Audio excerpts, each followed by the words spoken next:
Buenas tardes a todo el mundo. Mi nombre es Paco Fernández y quiero daros la bienvenida en nombre de Pharma Industria a este encuentro online, como toca en esta etapa que vivimos, pero bueno, como habremos experimentado todos en estos meses, la verdad es que la mar de interesantes, la cantidad de foros, de webinars de este tipo en los que hemos tenido oportunidad de participar y yo creo que nos está ayudando a todos a mantenernos muy bien al día de lo que pasa, en este caso, en nuestro ámbito, el mundo de la salud, de la investigación, del medicamento. Así que, insisto, eh, muy bienvenidos todos. En primer lugar, pues pedir disculpas porque ha sido tal la avalancha de inscritos que hemos tenido, seguramente o fundamentalmente por los invitados que tenemos hoy, que ahora presentaré, y hemos tenido que cambiar sobre la marcha pues la plataforma para poder acoger en la medida de lo posible la demanda tan grande que hemos tenido.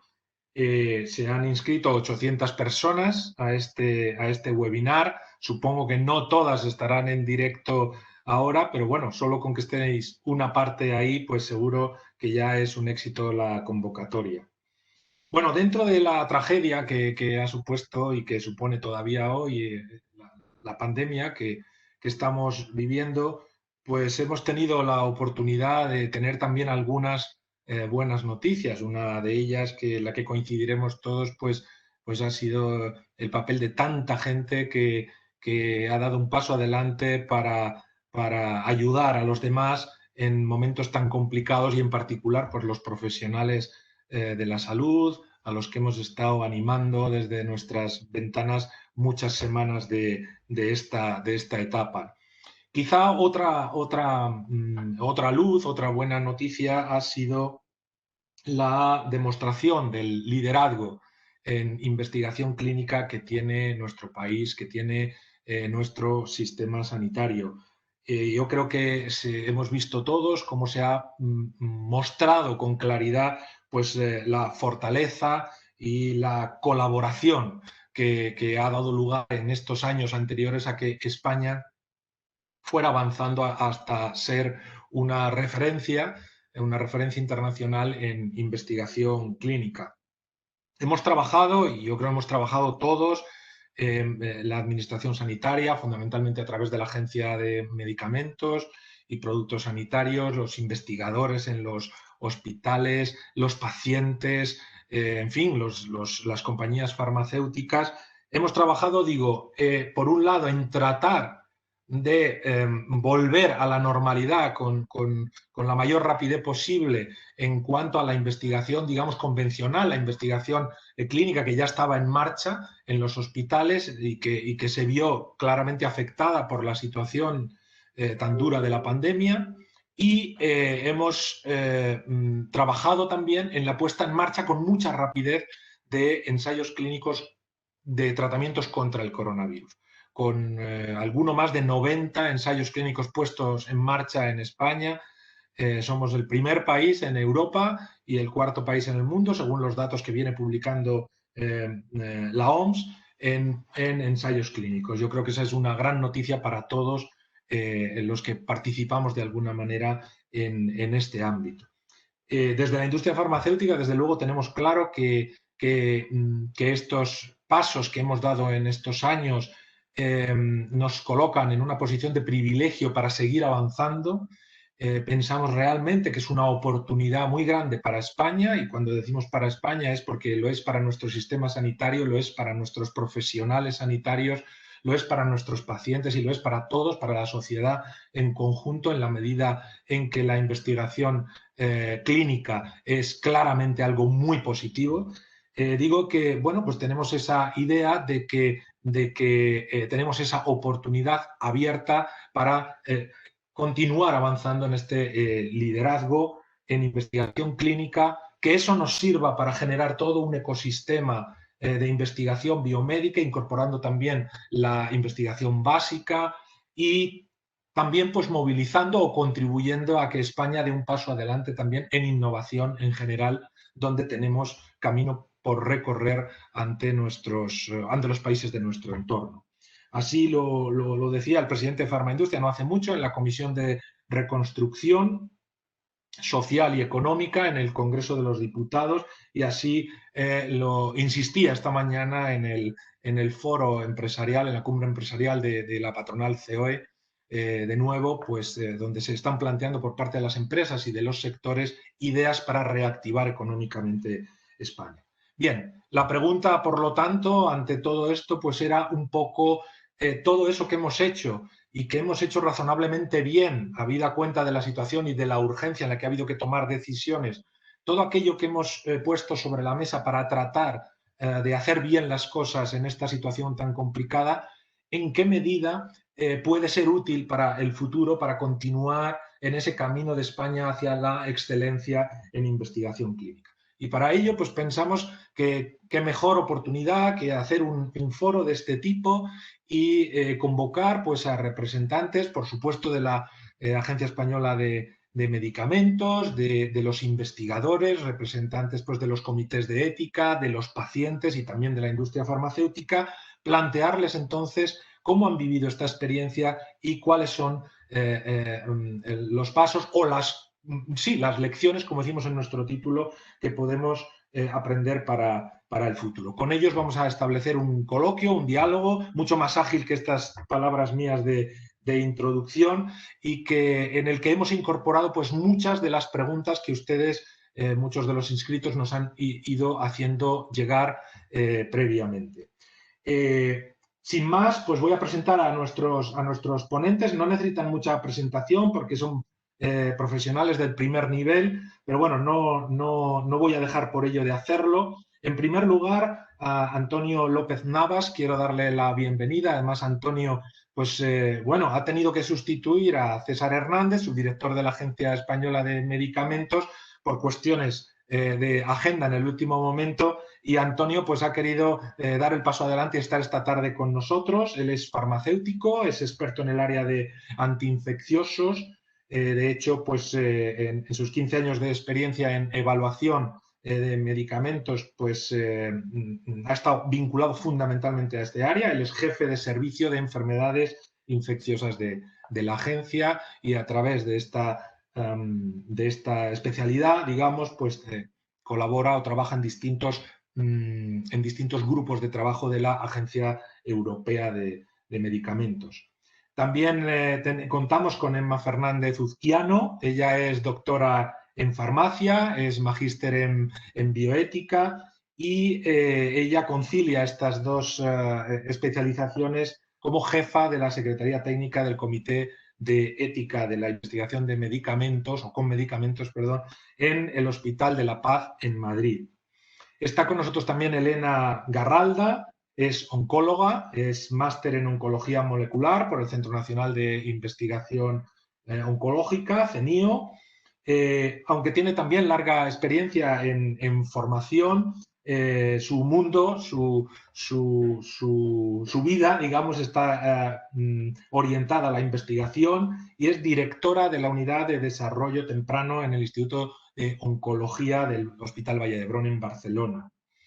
Contamos también con Aitana Rodríguez, es doctora en farmacia y especialista en farmacia hospitalaria, y es la coordinadora del área de ensayos clínicos en farmacia en el Hospital Virgen del Rocío de Sevilla. Está con nosotros también Joana Claverol, que es bióloga, es máster en ensayos clínicos, es responsable de la unidad de investigación clínica del Sant Joan de Déu en Barcelona, coordina además la red europea de jóvenes asesores científicos, y su unidad es una unidad de referencia en investigación en enfermedades raras pediátricas.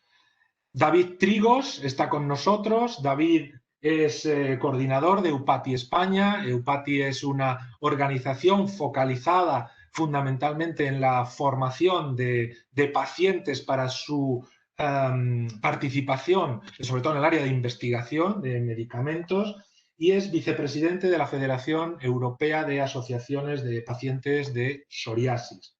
Y finalmente, pues está con nosotros mi compañera Amelia Martín. Ella es doctora en Derecho, es responsable de la plataforma de medicamentos innovadores de Farmaindustria, desde donde coordina pues, los dos grandes programas de investigación que moviliza la asociación, el programa BEST, orientado a investigación clínica, y el programa PharmaBiotech, orientado a investigación básica, y bueno, a través de su trabajo en la plataforma pues colabora con distintos grupos de trabajo en la patronal europea EFPIA. Bueno, me he extendido un poco, pero bueno, yo no quería dejar de explicar que tenemos a 7 personas que creo que acumulan experiencia y conocimiento mucho más que suficientes para que este webinar sea una inversión de verdad enriquecedora para todos los que vamos a poder escucharles. Así que bienvenidos, de verdad, muchísimas gracias por vuestro tiempo y vamos a la carga, si os parece. Quería plantearos una primera pregunta más abierta y que responde pues, al título de nuestro webinar. ¿Cuáles son, desde vuestra experiencia, un poco esas grandes lecciones de las que hablábamos que nos deja la lucha contra la pandemia en estos meses? Sin más, pues le doy la palabra a Antonio, si te parece, Antonio, como autoridad, como autoridad pública a través de la agencia. Adelante, Antonio, bienvenido.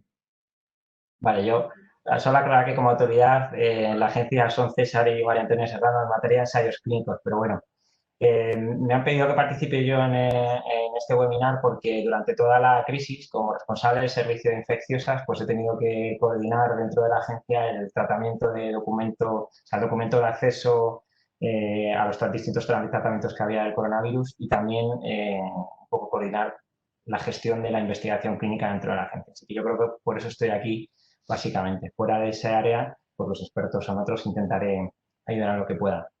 Yo para responder a esta pregunta, cuando me mandó César esta mañana las cuestiones, pues estuve dando vueltas y me parecía difícil de explicar sin contextualizar un poco lo que nosotros hemos vivido dentro de la agencia estos 2 meses y pico. Eh, yo creo que nosotros cuando allá por enero planteamos el acceso a los distintos documentos y empezábamos a ver que esto iba a ser más que un problema, ya anticipábamos que íbamos a tener una avalancha importante de solicitudes de ensayos clínicos dentro de la agencia. Entonces nos preocupaba no ser capaces como administración de dar respuesta a esa avalancha. Por lo cual dentro de la agencia se plantearon una serie de cambios o cambios provisionales dentro de nuestra propia estructura. El primero era que pues había que mantener la actividad habitual de la agencia y por tanto, porque la gente se tenía que ir a casa a teletrabajar, somos muchos. Entonces, para ser capaz de dar respuesta a la evaluación de todos los ensayos clínicos, se involucró, además del área de ensayos, a otra serie de áreas o divisiones de la agencia. Obviamente, clínica y preclínica estaban ahí desde el principio, pero tuvimos que contar con toda la parte de biológicos, de gestión, de asesorías científicas y de la oficina de innovación. La idea que tuvo la agencia en todo momento era ser capaces de dar una respuesta a la solicitud inicial en una especie de fast track en unas 48 horas. En algunos casos lo hemos conseguido, en otros no tanto, hemos tardado un poquito más, pero es verdad que creo que como agencia hemos sido bastante ágiles en al menos dar respuesta inicial a las solicitudes a los distintos proyectos de ensayos clínicos. Esto, como os digo, ha supuesto un esfuerzo de muchísima gente dentro de la agencia, multiplicar por 3 o 4 el personal que habitualmente se dedica a la evaluación de ensayos clínicos. Y yo creo que eso ha sido un cambio importante para nosotros. Hemos recibido un total de 350 solicitudes concentradas en aproximadamente 2 meses y pico. Ya has mencionado tú en la presentación que hemos aprobado un total de 95 ensayos clínicos. Luego pasaré al final a decir si eso ha sido bueno o malo, si eso ha sido una de las limitaciones que haya podido tener todo esto y tal y como se ha gestionado dentro de la agencia.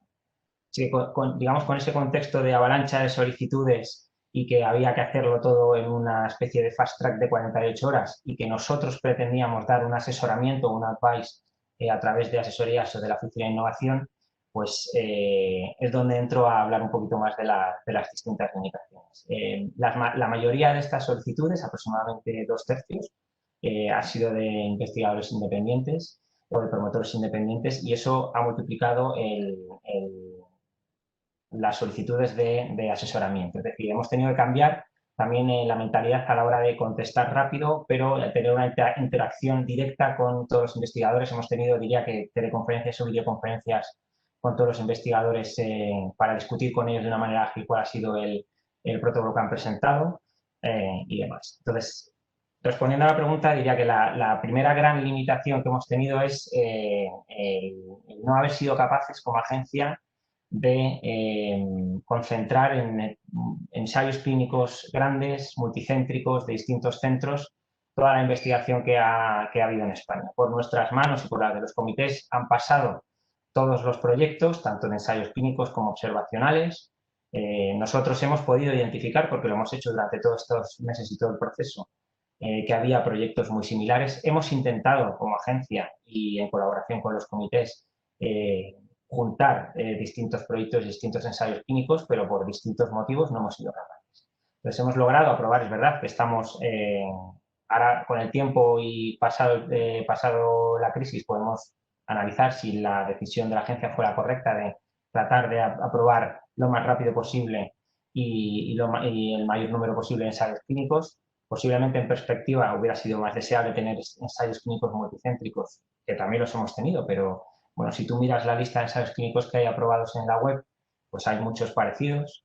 Entonces, yo diría que una de las grandes lecciones es no haber sido capaces de unir esos múltiples ensayos clínicos pequeños, unicéntricos, donde no han tenido la capacidad de reclutar, porque competían dentro del propio centro muchos ensayos clínicos, pues no haber sido capaz de establecer colaboraciones entre los distintos proyectos. Y en eso nosotros tenemos parte de la culpa porque sí que éramos conocedores de los distintos ensayos que se estaban o al menos se pretendían iniciar. Y eso me lleva a la segunda limitación, es que sí lo hemos hecho al final de casi al final de la pandemia, que es publicar en la web de la agencia tanto los estudios de ensayos clínicos observacionales como los ensayos clínicos de intervención, una lista de los proyectos que estaban en marcha. No lo hemos podido hacer para los que eran una idea de proyecto o una cosa que se iba a empezar, estaban planificados, pero sí que creemos que quizás una de las lecciones importantes es tener más accesible todo lo que se vaya a planificar o todo lo que esté ya iniciado para que sean los propios investigadores los que traten de tener esa iniciativa de sumarse a otros proyectos que ya están en marcha. Resumiendo, las dos grandes limitaciones han sido el múltiples ensayos clínicos pequeños y no ser capaces de tener ensayos clínicos multicéntricos donde se colabore. Luego, la visibilidad de los proyectos que están planificados o ya en marcha para que esa colaboración ocurra de una manera natural. Entendido. Muchas gracias, Antonio. Emma, por favor, adelante. Voy a seguir un poco, si os parece, el esquema el orden de la presentación que os he hecho. Perfecto. ¿Me escucháis? Perfectamente, alto y claro. Vale, muy bien. Bueno, yo al contrario que Antonio, un poco me he centrado en las lecciones más positivas, ¿no? Quizá no en las limitaciones, que también las hemos tenido, pero sí también, bueno, primero poniéndonos un poquito en contexto, pues también contar que ha sido desde mitad de marzo, casi principios de marzo, pero desde la última reunión que tuvimos presencial en la que pudimos estar nada más ya 5 miembros de forma presencial en la reunión, pues ha sido un verdadero maratón, una carrera, un continuo, igual comunicaciones con la agencia, con los promotores, con las CROs, con investigadores, con la unidad de ensayos clínicos del hospital, que han ayudado a investigadores a poner en marcha ensayos clínicos. Entonces, pues bueno, la verdad es que hemos evaluado en total desde mitad de marzo hasta finales de mayo, ¿no? Y quizá uno en junio, un total de 12 ensayos con medicamentos. Creo que ha sido pues, alrededor de un 13% de todo lo que ha autorizado la Agencia Española del Medicamento. Sí que es verdad que hemos evaluado casi un 27% de los ensayos como CEIM de la industria farmacéutica, porque es verdad que sí que dentro de los 93, 95, me parece, ensayos autorizados por la agencia, solo el 25% es industria farmacéutica. El resto han sido fundaciones, investigadores, vamos, personalmente, digamos, los que han promovido esos ensayos clínicos, muchas veces unicéntricos, que eso ha sido la pena quizá de no haber podido coordinar entre más centros que se hayan unido esos ensayos, esos investigadores para hacer ensayos más grandes, pero es verdad que desde los comités a nivel centro, pues solo con 6 ensayos tampoco ha habido solapamiento dentro de ensayos con medicamentos, ¿no? O sea, nosotros no hemos notado esa sí que estamos notando que hay mucho solapamiento con tema de proyectos de investigación, pero con los ensayos no tanto. Y bueno, yo realmente creo que ha sido una etapa en que inicialmente los miembros del comité incluso se pusieron un poco reactivos, ¿no? Sobre todo los que estaban dentro de la clínica, en la vorágine de la clínica, ¿no? Que tenemos intensivistas, internistas, cardiólogos, neumólogos, pues se dijeron como, ¿cómo? O sea, además de lo que estamos haciendo, vamos a tener que evaluar, ¿no? Ensayos y además en 48 horas. Pues algunos pusieron un poco las uñas, ¿no? Dijeron, no, es que no podemos estar a otra cosa imposible. Luego es verdad que explicando, ¿no? Y diciendo, es que es una labor que también tiene mucha relevancia en este momento, porque es que quizá en algunos casos es la posibilidad de que los pacientes tengan acceso a ese medicamento, ¿no? Entonces sí que es verdad que los miembros del comité que no estaban tan en primera línea, pues ahí sí que han apoyado y han dicho que sí que ellos iban a evaluar y de hecho pues nosotros desde la Secretaría Técnica preguntábamos quién puede evaluar este ensayo en 48 horas, ¿no? Y la verdad es que la comunicación ha sido súper fluida. A mí lo que más me ha gustado de todo esto es ver cómo hemos sido capaces de reaccionar, de dar la talla en ese momento, de entender la relevancia que tenía nuestra función en estos momentos.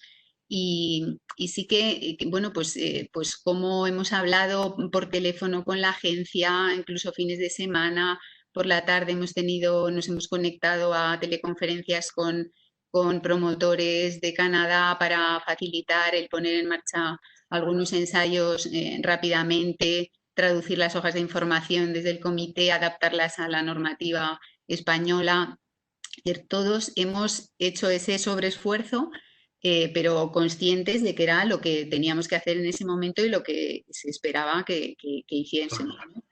Es verdad que luego, además, los miembros del comité más clínicos, más que estaban en primera línea, también nos han dado su opinión. Quizá no han sido evaluadores formales, pero sí les hemos mandado los protocolos y ellos nos han dado su visión desde la clínica, que también ha ayudado mucho, ¿no? Desde la práctica, desde estar viviendo lo que estaba pasando. Y bueno, pues yo creo que las lecciones aprendidas en este caso, también decir que la comunicación con la agencia ha sido fenomenal. Con el grupo de coordinación de comités en la agencia hubo una primera teleconferencia en la que nos dijeron pues, de las medidas excepcionales que habían tenido en cuenta, el cómo podíamos de alguna manera parar, ¿no? Parar el reloj para todos los ensayos clínicos que no fuesen para la COVID hasta que pasase el estado de emergencia. Y bueno, pues yo creo que todo el mundo ha estado muy dispuesto y muy disponible para cualquier cosa, ¿no?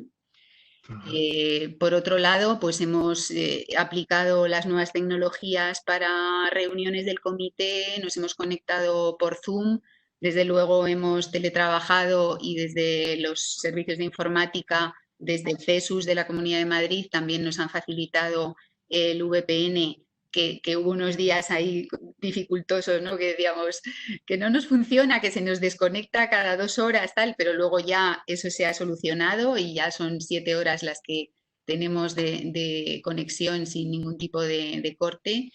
La verdad es que yo, mi secretaría técnica, que lamentablemente he sido la única persona técnica que ha estado, porque Paz Lavilla, que ha estado conmigo muchos años, se jubiló en enero. Y bueno, no ha habido sustitución, pero con mis dos administrativos hemos trabajado desde casa perfectamente y con una comunicación también excelente, con un grupo de WhatsApp de ahora hago esto, yo hago esto, tal, tal, tal.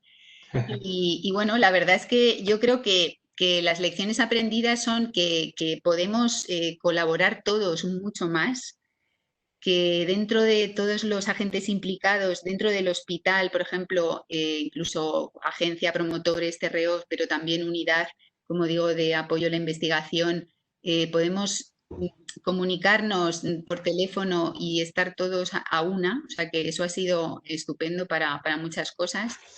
Hemos podido simplificar también trámites burocráticos como temas de requisitos de centros que podíamos dejar un poquito más retrasados hasta las firmas de contratos, bueno, que hemos podido autorizar ensayos clínicos con medicamentos en una semana, que eso ha sido posible, o sea, que eso ha pasado, que se han puesto en marcha centros en 10 días prácticamente, con firma de contrato y demás, que los contratos también se han agilizado, que se han puesto en marcha firmas electrónicas que antes parecía que era una cosa muy complicada y realmente no es tan complicada cuando se quiere hacer. Y bueno, pues yo creo que eso es lo que a mí me ha enseñado y más me ha gustado de esta situación tan difícil, ¿no? Que podemos estar a la altura y que podemos estar ahí. Ahora luego viene todo lo que falta, ¿no? Lo que viene ahora, el dotar de recursos para poder mantener este ritmo y esta excelencia que podemos tener. Bueno, muchas gracias. Muy interesante, además con un montón de información. Yo aquí no he parado de tomar notas. Elena, por favor, adelante. Hola, ¿qué tal? Buenas tardes. Bueno, primero, gracias por invitarme a este coloquio. Yo quizás, bueno, voy a dar una visión un poco diferente, ¿no? Porque como sabéis, pues dirijo la unidad de ensayos clínicos de oncología, o sea que es un poco diferente, ¿no? Hemos vivido el tsunami de manera diferente, porque al final una de las cuestiones es, por supuesto, que empezarán todos los ensayos clínicos del COVID, pero ¿qué pasa con el resto de ensayos, ¿no? Los pacientes oncológicos siguen ahí y la ciencia en oncología sigue ahí, tenemos que parar todo para concentrarnos en la pandemia o las cosas pueden seguir, ¿no? Entonces, bueno, a mí una lección que me llevo es el interés por mantener los ensayos clínicos en otras especialidades y en otras cuestiones, ¿no? Es decir, es verdad que el COVID ha sido una pandemia que ha arrasado todo, pero no podemos terminar de cerrar todas las cosas y de hecho nosotros no hemos cerrado, hemos bajado la actividad porque no ha habido otra. Pero en todo momento hemos luchado por mantenernos lo más activos posibles, principalmente por los pacientes, ¿no? Que los pacientes con cáncer pues también tienen derecho a poder seguir tratándose pese a todo lo que está pasando, ¿no? Entonces, bueno, esto destacaría también, como han dicho en los otros dos ponentes, la palabra comunicación. La comunicación ha sido clave y también ha sido una gran lección, ¿no? Nos hemos tenido que comunicar con todos los sponsors que, como os imaginaréis, estaban nerviosísimos por qué estaba pasando con los pacientes, si podíamos seguir cumpliendo los criterios de seguridad, si se podrían seguir recogiendo las muestras, si los pacientes podían seguir viniendo. Y hemos hecho un análisis pues, muy exhaustivo de cada uno de los estudios, ¿no? Esto pues en centros como el Valdebrón, que tiene pues unos 1000 estudios activos, pues imaginaros el trabajo que es, valorar cada ensayo, ver este ensayo lo podemos seguir, este ensayo no lo podemos seguir, tenemos los medios para seguirlo o no, conversaciones con cada uno de los promotores para explicarles un poco las medidas y también intentar tranquilizar en la medida de lo posible, ¿no? Porque al principio lo que vimos fue mucho miedo, hoy queremos parar el reclutamiento, muchas compañías farmacéuticas pararon el reclutamiento de los ensayos de oncología. Y bueno, pues también ha sido un trabajo intentar convencer, oye, no, podemos ciertas cosas hacer, otras cosas efectivamente pues no se podían hacer, ensayos que requerían a lo mejor ingresos en UCI, pues estando las camas como estaban, bueno, mirar los recursos de los que disponía el hospital y disponían los centros para poder seguir adelante, ¿no? Entonces, bueno, teníamos un comité de crisis diario, ¿vale? Al principio nos reuníamos por la mañana y por la tarde, luego solamente por la mañana, pero vamos, la palabra clave ha sido comunicación entre los distintos estamentos que participan en el ensayo clínico, coordinación, datas, enfermería, investigadores y por supuesto los stakeholders de fuera, ¿no? Como puede ser Pharma Industria y los sponsors y la agencia, ¿no? Todo, la palabra clave claramente comunicación y también destacaría un poco la adaptabilidad, ¿no? Que al final pues se han simplificado trámites que parecía imposible y se han simplificado y con los protocolos igual, pues ha habido procesos que nos han permitido los promotores para poder seguir incluyendo pacientes y poder seguir manteniendo la actividad y dices, oye, pues a lo mejor estas cosas sí que las podríamos mantener, ¿no? A lo mejor ciertas analíticas pues el paciente se las podría hacer en otro sitio y mandarnos los resultados, a lo mejor hay ciertas cosas que sí que se podrían hacer de manera telemática, ¿no? O sea, todo es aprender que hay ciertas cosas que a lo mejor sí que se pueden instaurar, ¿no? Como una nueva realidad y que facilitan la vida de los pacientes sin, por supuesto, que falle la seguridad o los datos que se están recogiendo en estos análisis, ¿no? Entonces, bueno, yo sí que me quedaría eso y bueno, y de hecho, si ahora miramos, ¿no?, nuevos protocolos que me están enviando para revisar y que se van a mandar a la agencia y a los comités, pues probablemente a la vuelta de verano, ya todos los protocolos incluyen algún wording, algunas palabras de qué pasa si viene COVID o si viene alguna otra pandemia, ¿no? O sea, tener en los protocolos algo incluido para que luego se puedan seguir sin tener que estar con muchísimas desviaciones de protocolo y con todo lo que conllevan estas desviaciones de protocolo, para darle flexibilidad a los protocolos. O sea que me quedaría también con esas dos palabras, quizás en un entorno diferente, ¿no? Pero comunicación, adaptabilidad e, insisto, ganas de que no parara la actividad, y para eso hemos hecho pues muchas cosas. Tuvimos que sacar la monitorización de los hospitales para que como no se podía entrar al hospital, pues lo hicimos en un edificio anexo, hicimos las visitas de inicio en remoto, todo lo que se ha podido hacer en remoto, se ha mandado medicación oral de medicación de ensayo a los pacientes a su casa, o sea, todo lo que estaba en nuestra mano para que el paciente estuviera el menor tiempo posible en el hospital y disminuir el riesgo, pues también se ha hecho, ¿no? Okay. Muchas gracias, Elena, interesantísimo. Aitana, por favor, escuchamos. ¿Me escucháis? Sí. Perfectamente. Bueno, pues mi visión ha sido, la verdad, muy parecida también a la que comentaba Elena, también porque lo he vivido desde dentro del hospital y porque de alguna forma el Virgen del Rocío, aunque no tiene tantísimos ensayos activos como el Vallebrón, pues sí se puede considerar un hospital que tenga bastantes estudios ongoing, ¿no? Y en farmacia de alguna forma se centralizan los de todas las especialidades. Nosotros hemos tenido, pues eso que comentaba ella, de la lucha por el no abandono de los pacientes oncohematológicos, al mismo tiempo que la ilusión por iniciar estudios de COVID en los que también pudiéramos estar dando el 100%, ¿no? Entonces, nosotros es verdad que vemos pues todas las áreas, ¿no? Es un trabajo muy bonito en ese sentido porque, bueno, pues de alguna forma se aunan ahí todo tipo de conocimientos.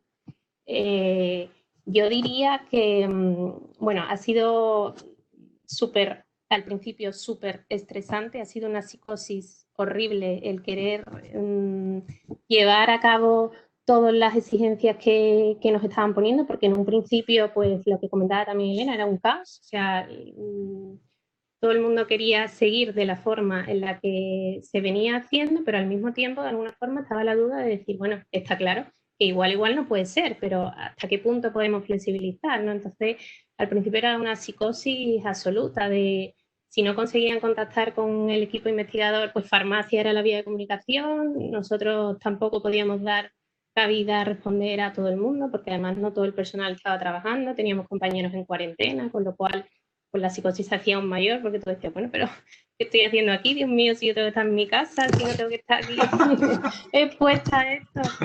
Los pacientes muy nerviosos también porque no entendían por qué tenían que seguir viniendo al hospital, por qué si se había establecido un circuito de envío a domicilio de medicación en pacientes que eran de ámbito asistencial, en ensayos no se podía hacer lo mismo, ¿no? Porque claro, con esto hemos tenido también nosotros algo de controversia porque tenía que seguirse unas exigencias que las mismas no eran aplicables a los pacientes de ámbito asistencial. Entonces, bueno, primero hemos pasado un momento de caos y después es cierto que hemos vivido, bueno, lo que ya han comentado antes, ¿no? La capacidad de compañerismo y de adaptación. O sea, ha sido una sensación de equipo que hasta ahora, por lo menos en mi hospital, no habíamos tenido.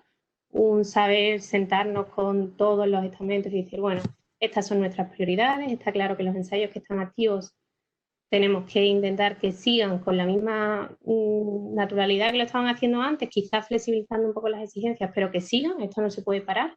Y después abiertos a que quizás hay procedimientos que tengamos que cambiar. Nosotros hemos ido haciendo procedimientos normalizados de trabajo conforme iba avanzando esto para intentar adaptarnos a lo que iba viniendo, pues lo que comentaba Elena, monitorizaciones coordinadas con el equipo investigador, porque nosotros estamos en una zona asistencial, atendemos pacientes en consultas externas de farmacia al mismo tiempo que los ensayos, y claro, no queríamos allí tampoco mezclar a los monitores, que tampoco por otra parte podían viajar. En Sevilla, imaginaos, la mayoría estaban en Madrid, Barcelona, allí era imposible que vinieran, con lo cual tenían que mandar compañeros de Andalucía, que tampoco estaban muy al día de los ensayos. Entonces, bueno, hemos establecido un circuito de monitorizaciones con el equipo investigador para que pudieran estar allí. También hemos avanzado mucho en las monitorizaciones remotas, que nosotros antes reconozco que éramos muy reacios porque decíamos que no teníamos tiempo, qué tal. De alguna forma esto ha servido para darte cuenta que sí, que hay tiempo. Lo que hay es que centrarse y decir, bueno, vamos a priorizar, ¿no? ¿Qué es lo que realmente, hasta dónde podemos llegar y hasta dónde puedes llegar tú? Y llega el siguiente, porque somos el mismo equipo, ¿no? Entonces eso ha sido fundamental. Y después yo creo también que otra de las lecciones que nos hemos llevado con esto de los ensayos es que hay que pensar en el paciente. O sea, de alguna forma, todas las exigencias estas que antes comentaba han ido evolucionando hasta decir, bueno, lo prioritario es que el paciente reciba su medicación. Si ciertas analíticas como Selena no se pueden hacer en el hospital, bueno, que se hagan de forma externa, que después pondremos todo en orden, ¿no? Era lo que muchas veces repetíamos, bueno, cuando acabe todo esto pondremos todo en orden, pero que el paciente siga tratándose, siga recibiendo su medicación, siga beneficiándose de lo que puede aportar el estudio. En fin, yo creo que eso ha sido una gran lección que nos hemos llevado, junto con lo que antes decía de flexibilización y trabajo en equipo. Muchas gracias, Aitana. Joana, ¿estás por ahí? Hola, buenos días. Buenas tardes. Yo un Bienvenida, poco gracias. en línea de lo que han comentado las dos últimas compañeras, ¿no? Desde el punto de vista de una unidad que aglutina toda la investigación de un centro, lo primero que hicimos fue poner al paciente, ¿no?, en el centro de todas las decisiones. Nosotros analizamos ensayo por ensayo, paciente por paciente, la situación personal del paciente y la situación clínica, y en función de esto hicimos un plan con el investigador y este plan se lo comunicamos al promotor. El plan podía ser hacer todo telemático si la situación del paciente lo permitía. En ese sentido, como ya tenemos un portal del paciente en el hospital, lo primero que hicimos fue dar de alta a todos los pacientes de ensayos clínicos, los dimos de alta al portal del paciente, que no los teníamos de alta porque hasta el momento hacían, ¿no?, todas las visitas presenciales. En segundo lugar, asegurar o minimizar las visitas presenciales en el centro solo para venir a recibir una medicación. Por lo tanto, envío masivo siempre que fuera posible, incluso desplazamiento de nuestras enfermeras a los domicilios para analíticas o administraciones endovenosas en el caso de pacientes cercanos al área de Barcelona. Uno de los principales retos que hemos tenido es que nosotros, al ser una unidad, ¿no?, especializada en enfermedades raras pediátricas, tenemos muchos ensayos que no hay ni un niño catalán y los niños vienen de otras comunidades y de otros países, ¿no? Esto ha sido, bueno, yo diría que el reto más grande porque no había manera humana de que pudieran venir. De España, algunos padres han hecho 1000 kilómetros semanales para traer a sus hijos en coche porque no había ningún tipo de transporte posible y les hacíamos los certificados. Tuvimos que hablar con la Guardia Civil para que les permitieran estos desplazamientos. A nivel internacional ha sido imposible. Desgraciadamente no hemos conseguido llevar a ningún paciente de fuera. De hecho, hasta la semana pasada que vino para un screening un paciente de Estados Unidos, no hemos tenido, incluso a través de consulado, haciendo cartas al consulado para que pudieran dejar venir a los pacientes a visitas, no ha sido posible. En estos casos, pues sí que hemos tenido que reportar desviaciones de protocolo porque no ha habido más y siempre hemos buscado una colaboración entre nuestro investigador y el médico que lleva a este paciente en su país de origen para monitorizar conjuntamente a este paciente. O sea que, bueno, ha sido complejo, pero yo creo que en el fondo hemos minimizado el riesgo para los pacientes y después también hemos parado lo que se tenía que parar y hemos seguido lo que se tenía que seguir. Y eso lo digo en el sentido, ¿no?, de cuando nos empezaban a llegar instrucciones de separan los reclutamientos. Bueno, pues depende. O sea, si es un paciente que no tiene ninguna otra opción, ¿por qué no va a reclutarse este paciente, ¿no? Y esto lo hemos discutido con los promotores que afortunadamente no entienden estas necesidades y por lo tanto hemos mantenido abierto el reclutamiento en aquellos ensayos donde son enfermedades huérfanas, no hay más opciones y por lo tanto los padres estaban dispuestos a asumir el riesgo y nuestros investigadores también, ¿no? O sea que también ha habido esta flexibilidad por parte de los promotores a adaptarse. Por lo demás, pues bueno, con los problemas que hemos tenido todos, ¿no?, de también por mi parte, ¿no?, la responsabilidad de tener un equipo de recursos humanos, ¿no?, en el hospital que lo hemos tenido que partir en dos para hacer turnos, ¿no? Para evitar potenciales contagios entre ellos y asegurarnos que se podían seguir la actividad, ¿no? De la unidad de ensayos con normalidad. Esta es una parte que también a mí personalmente me preocupó mucho al principio, ¿no? De cómo mantenemos la unidad, minimizamos el riesgo para nuestros profesionales, organizamos turnos, pero bueno, como todo, ¿no? Yo creo que la gente en general ha hecho una respuesta extraordinaria de flexibilizarse y adaptarse y bueno, finalmente no hemos tenido ni casos de contagio ni ningún problema a la hora de tener, ¿no?, suficiente personal activo en el hospital para seguir con la actividad, ¿no? O sea, un poco estas son las conclusiones. También destacaría, ¿no?, o agradecería, estando hoy también aquí el representante de la agencia, que nosotros nos leímos el documento de la agencia en el primer minuto y de hecho hicimos el plan para cada ensayo en función de eso, ¿no? O sea, qué pacientes pueden seguir viniendo, qué pacientes enviamos medicación a casa, cómo organizamos las monitorizaciones, o sea, seguimos punto por punto, e hicimos un plan, eso nos ayudó un poco a enfocarnos, ¿no?, a lo esencial y encontrar las soluciones consensuadas con los promotores. Es cierto que se han tenido que tomar decisiones rápidas en un entorno de ensayo que todos sabemos que es lento, que hay mucho interlocutor, que hay mucha burocracia. Y bueno, eso ha sido una lección de, oye, si se quiere, se puede, ¿no? Yo creo que nos llevamos, ¿no?, lo de los contratos, firmas electrónicas, por favor, que se quede ya, ¿no? La agilidad burocrática en la puesta en marcha, ¿no? Aquello que parecía imposible es posible. Oye, el paciente no lo tenemos que ver cada día, podemos seguirle telemáticamente en algunas visitas. Esto también, ¿no? O sea, si pensamos en ensayos centrados en el paciente, oye, pues no hace falta que venga 25 veces solo para, ¿no?, hacerle una exploración que a lo mejor se la puedes hacer telemáticamente, ¿no? Y el paciente minimiza su sobrecarga, ¿no?, del ensayo de venga visitas, ¿no? Yeah.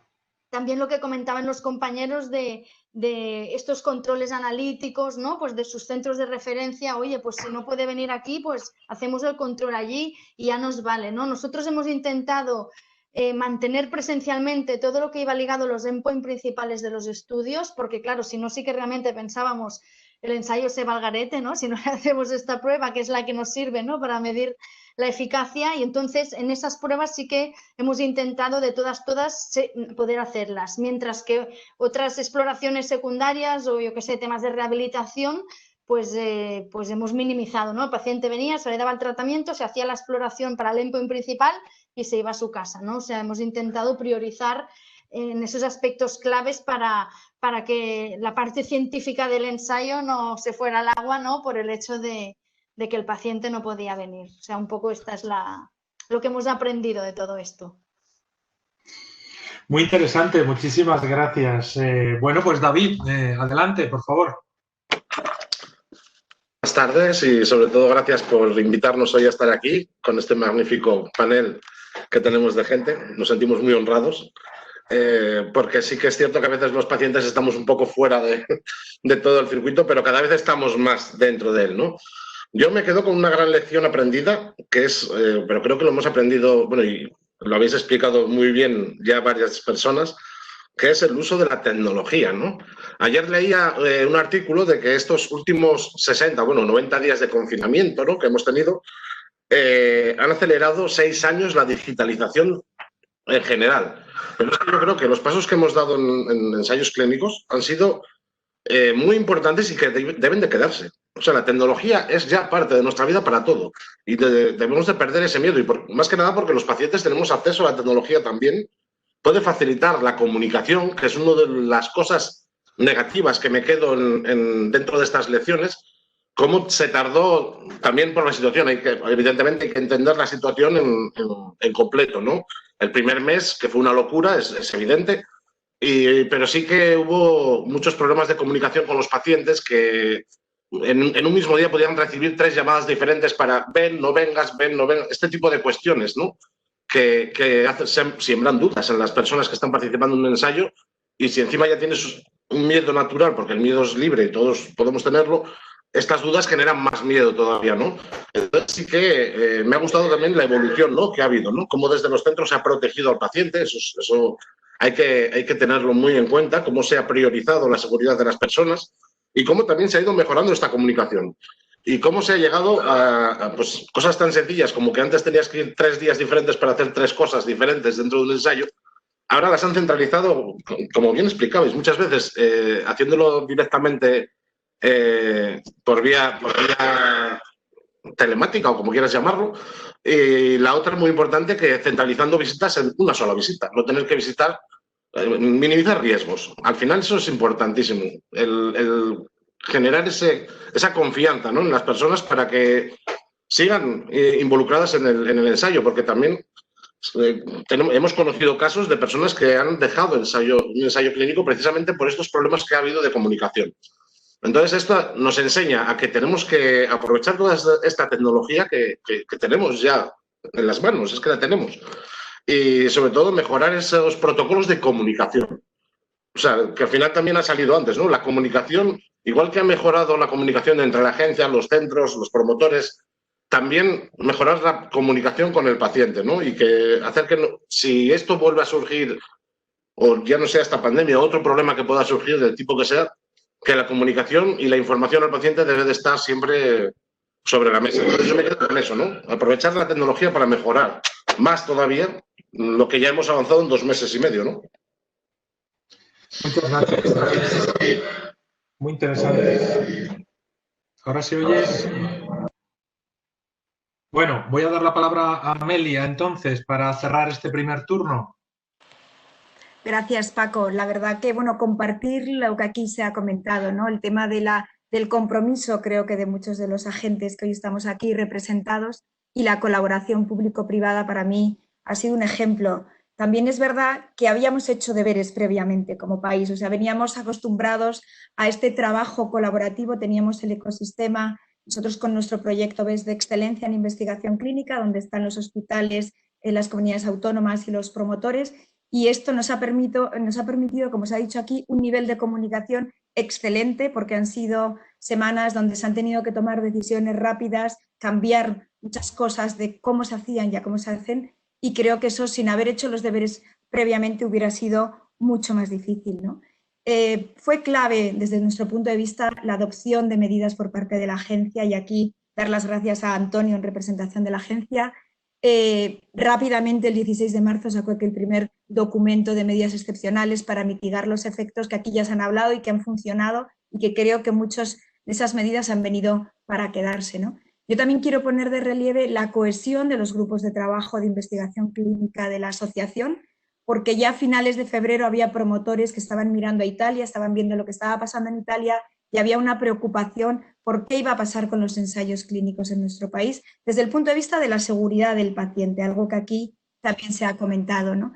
Y es verdad que, bueno, incluso los primeros días de marzo ya tuvimos reuniones también ya en formato telemático con la agencia y con los promotores, viendo qué medidas había que implementar para no parar los ensayos clínicos. Confirmo un poco lo que decía Elena, ¿no? Es verdad que depende un poco de cómo ha sido la situación en los centros, también por parte de las propias compañías. Es importante decir que ha habido ensayos que se han paralizado de manera total, otros parcial, pero no se han suspendido los ensayos. Y eso creo que es algo muy importante ahora, además, que se están retomando a un ritmo rápido en un país donde COVID nos ha sacudido fuertemente, y yo creo que hay una ilusión por recobrar la investigación clínica en nuestro país, gracias también a los profesionales sanitarios y a los investigadores científicos que están ahí en este día a día, ¿no?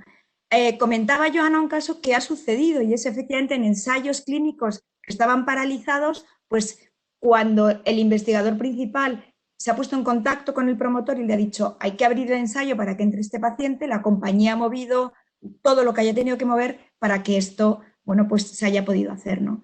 El compromiso de la industria yo creo que ha sido pleno en los nuevos ensayos que se han puesto en marcha. Hablabais, bueno, y lo comentaba Antonio, ¿no?, de esos ensayos más de carácter pequeño. Yo creo que aquí hay que distinguir un poco en función del tipo de promotor. Es diferente el promotor investigador independiente, donde se han puesto en marcha ensayos quizá más pequeños, más de carácter unicéntrico y desde luego más nacionales, de los ensayos promovidos por las compañías farmacéuticas, donde han sido ensayos más grandes, multicéntricos e internacionales, ¿no?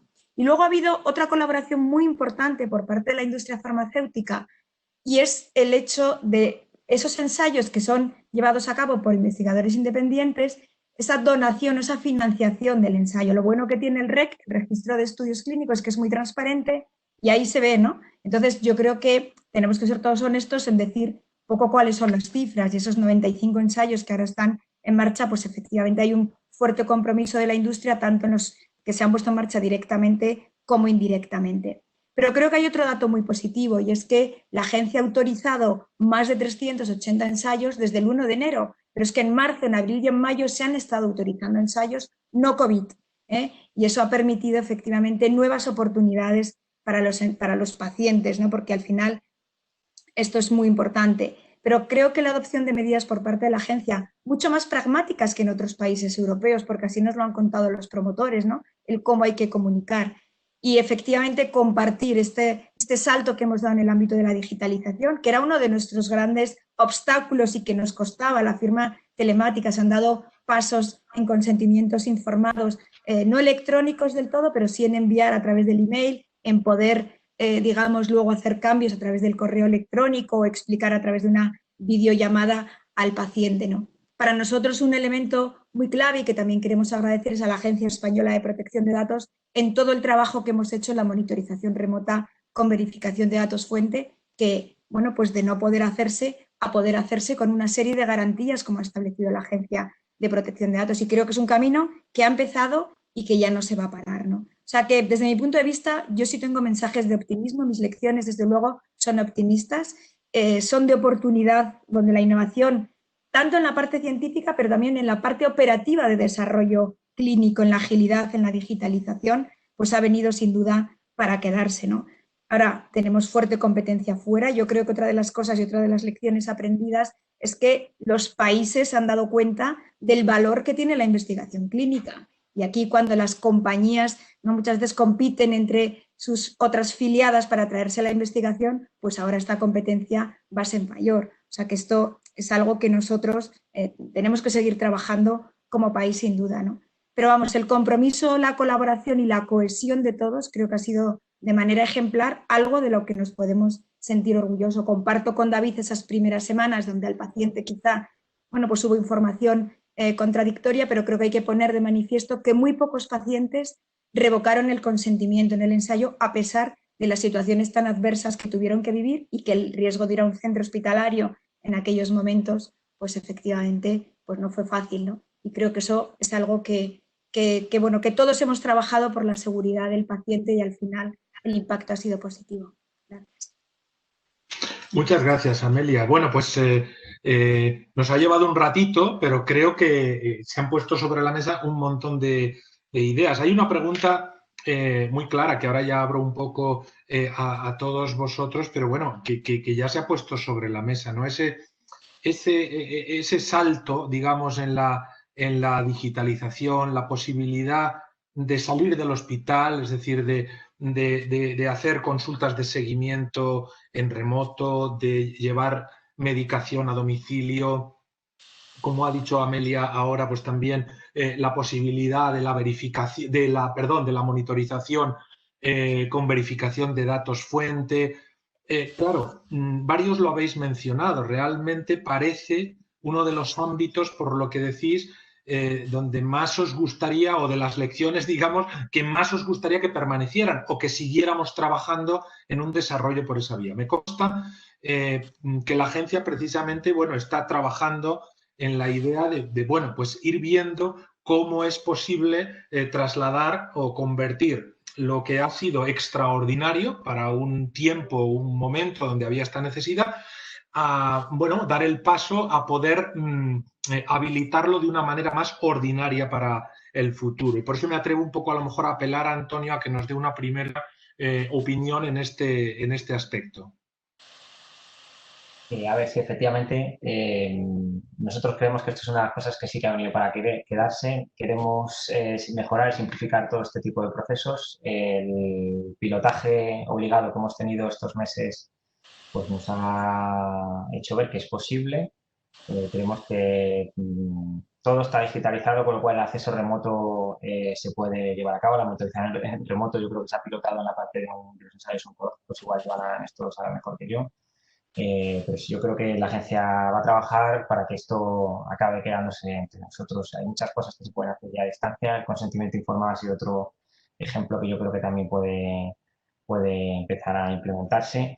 También hay que tener en cuenta que esto, aunque nosotros queramos hacerlo a un ritmo muy rápido, supone cambios de directrices a nivel europeo y de legislación a nivel nacional. Es decir, no puede estar listo para mañana, pero lo importante es que esto que ha sucedido en España ha sucedido en el resto de Europa.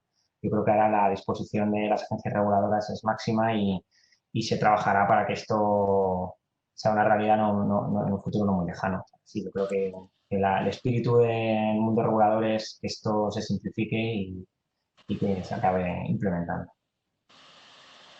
Ok, Antonio, muchas gracias. ¿Más ideas o alguna duda? Amelia, has hablado de un asunto también relacionado con esto que es el manejo de los datos, claro, y de la experiencia de trabajo con la Agencia de Protección de Datos. No sé Sí, si la nos verdad puedes... que sí, gracias Paco. La verdad que el tema de la monitorización remota con verificación de datos fuente fue una petición de la industria prácticamente desde el minuto cero para evitar, pues paralizar todo el tema de monitorización e incluso en las últimas semanas también de, oye, si puede haber un posible rebrote en el mes, en el otoño, pues que estemos preparados para que el impacto no sea el que hemos vivido, ¿no? Y la verdad es que rápidamente nos pusimos en contacto con la Agencia Española de Protección de Datos y su colaboración ha sido máxima también. Hemos trabajado en diferentes anexos que permiten hacer esta monitorización con garantías, porque efectivamente la protección de datos y el desarrollo de la investigación biomédica tienen que buscar un equilibrio adecuado y tienen que ir desarrollándose de la misma manera. Y yo creo que tenemos digamos, un marco normativo que la Agencia Española de Protección de Datos ha validado y creo que en eso también como país nos debemos de ser, somos pioneros y estoy convencida que este marco normativo en protección de datos va a ayudar a que la Agencia Española del Medicamento estudie la posibilidad de ampliar estos supuestos de monitorización más allá de los publicados ahora mismo, que son los ensayos COVID, ¿no? Nosotros nos preocupan mucho los ensayos de fases tempranas. Creo que en esto seguro que vamos a buscar una solución y nos permitirá una vez más estar en la vanguardia, ¿no? Porque esto es algo que otros países todavía no lo permiten. Hay un tema y es que no todos los hospitales están preparados para hacer esto tecnológicamente. Por eso nosotros estamos trabajando en un workshop para el mes de septiembre con aquellos hospitales que están más avanzados y que pueden enseñar a aquellos otros que necesitan aprender buenas prácticas en monitorización remota con verificación de datos fuente. Yo creo que cuando algo funciona y funciona bien, pues compartir experiencias ayuda mucho, ¿no? O sea que esto, bueno, yo creo que ahora mismo la monitorización remota es algo complementaria a la monitorización presencial, que afortunadamente la monitorización presencial ya está recobrándose en la mayoría de nuestros centros en España, pero es de lo que yo estoy convencida que ha venido para quedarse. Hola. Más ideas, sí, adelante. Sí, a mí me gustaría un poco añadir un poco, ¿no?, sobre lo que ha dicho Amelia, ¿no?, que bueno, como con la que hemos trabajado mucho justo para la monitorización en remoto, ¿no?, junto con Gemma Sala, ¿no?, nuestra directora de procesos aquí en Bio. No, decir que es absolutamente fundamental, ¿vale? O sea, que la monitorización remota la necesitamos los investigadores, porque es que yo entiendo que las compañías farmacéuticas sin monitorización no se van a animar a hacer los ensayos clínicos, como es lógico y como es natural. Y yo creo que los centros tienen que encontrar una manera de poder ofrecer esta monitorización remota con unas garantías, por supuesto, siempre de la protección de datos del paciente, ¿no? Pero necesitamos que la gente y que la agencia, ¿no?, pues también esté abierta a estos cambios, porque será la única manera de poder seguir avanzando, ¿no? En los ensayos en fase temprana, que decía Amelia, pensar que es que estamos incluyendo los datos en 2 o 3 días desde que se ve el paciente, esto se tiene que poder monitorizar, estamos haciendo reuniones semanales con los promotores para contar la información, no tiene sentido que no haya una manera de acceder a estos datos. Entonces, si queremos seguir siendo competitivos, tenemos que buscar una solución a esto, una solución que además sirve para muchas cosas, porque esto no solamente se puede hacer en temas de pandemia, sino que permitiría ampliar los espacios, ¿no?, que por ejemplo muchos centros tenemos problemas de espacio a la hora de que vengan monitores, a la hora, bueno, pues esto daría también un desahogo a que ciertas cosas se pudieran monitorizar en remoto, aunque no tuviésemos ninguna pandemia, permitiría mejorar la monitorización en global. Bueno, yo sí que creo que esto, decir que la pandemia lo ha destapado, en el fondo era una necesidad que estaba ya de antes, y solamente dar mi apoyo a todo el trabajo que se está haciendo desde la agencia y de Farmaindustria para que esto ocurra, porque es una necesidad clarísima. Ok. ¿Alguna opinión más sobre este punto? Que bueno, os habéis pronunciado muchos, o sea que tampoco quiero forzar, pero bueno. No, a mí sí me gustaría añadir la concienciación que debe haber a nivel de centro, ¿no? De centro y quizá a veces de Comunidad de Madrid, ¿no? O sea, de comunidades, quiero decir, de sistemas digitales de cada comunidad, de sistemas de seguridad, de la información de salud, ¿no? De los hospitales públicos. Pero yo creo que obviamente es posible y que es el futuro, o sea que si los centros quieren seguir investigando, eso tiene que estar ahí, porque los centros en los que se permita hacer esa monitorización o verificación remota de los datos fuentes van a ser los centros que en el futuro van a seguir investigando y van a avanzar en la investigación. Yo creo que desde los centros, las personas que estamos más involucradas en la investigación clínica, en los ensayos clínicos, debemos convencer a los comités de seguridad de datos de los centros, a los servicios de informática, a los delegados de protección de datos, de los comités, de los centros, de las fundaciones.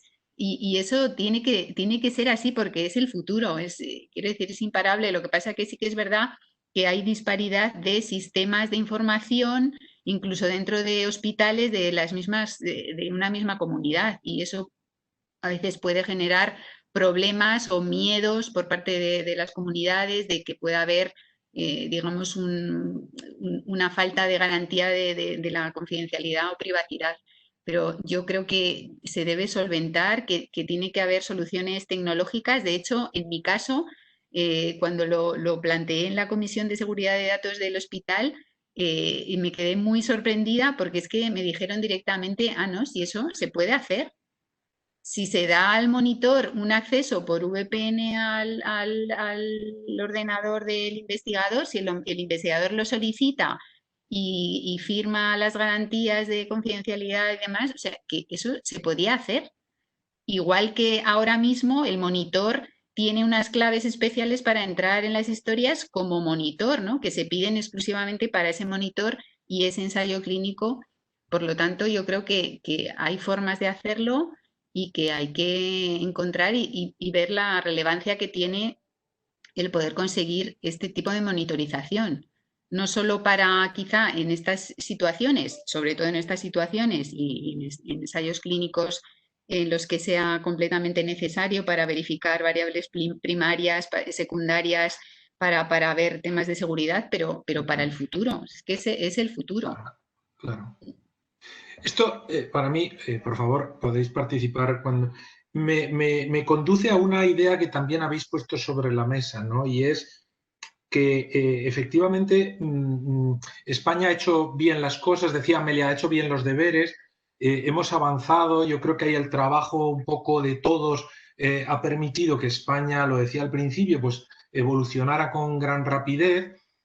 Parece, a decir de todos los expertos, que un paso fundamental fue la entrada en vigor del Real Decreto de Ensayos Clínicos a comienzos del 16, que eso, digamos, que nos adelantó un poco con respecto a otros países, digamos, en adaptarnos a ese reglamento europeo, y eso nos ha dado como una ventaja que parece ser que hemos aprovechado muy bien. Pero es verdad que en principio, si todo va sobre lo previsto, el año que viene, pues ese reglamento europeo tiene que estar completamente en funcionamiento, digamos, y por lo tanto, pues esa competencia de otros países se va a incrementar.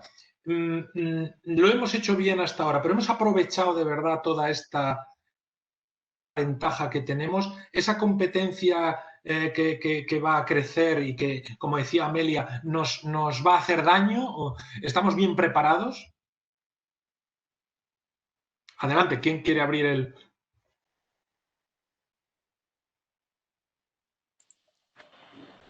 Bueno, Paco, a mí sí me gustaría añadir que desde luego nosotros hemos estado trabajando en el último año en el ámbito de los criterios de excelencia para hacer investigación clínica.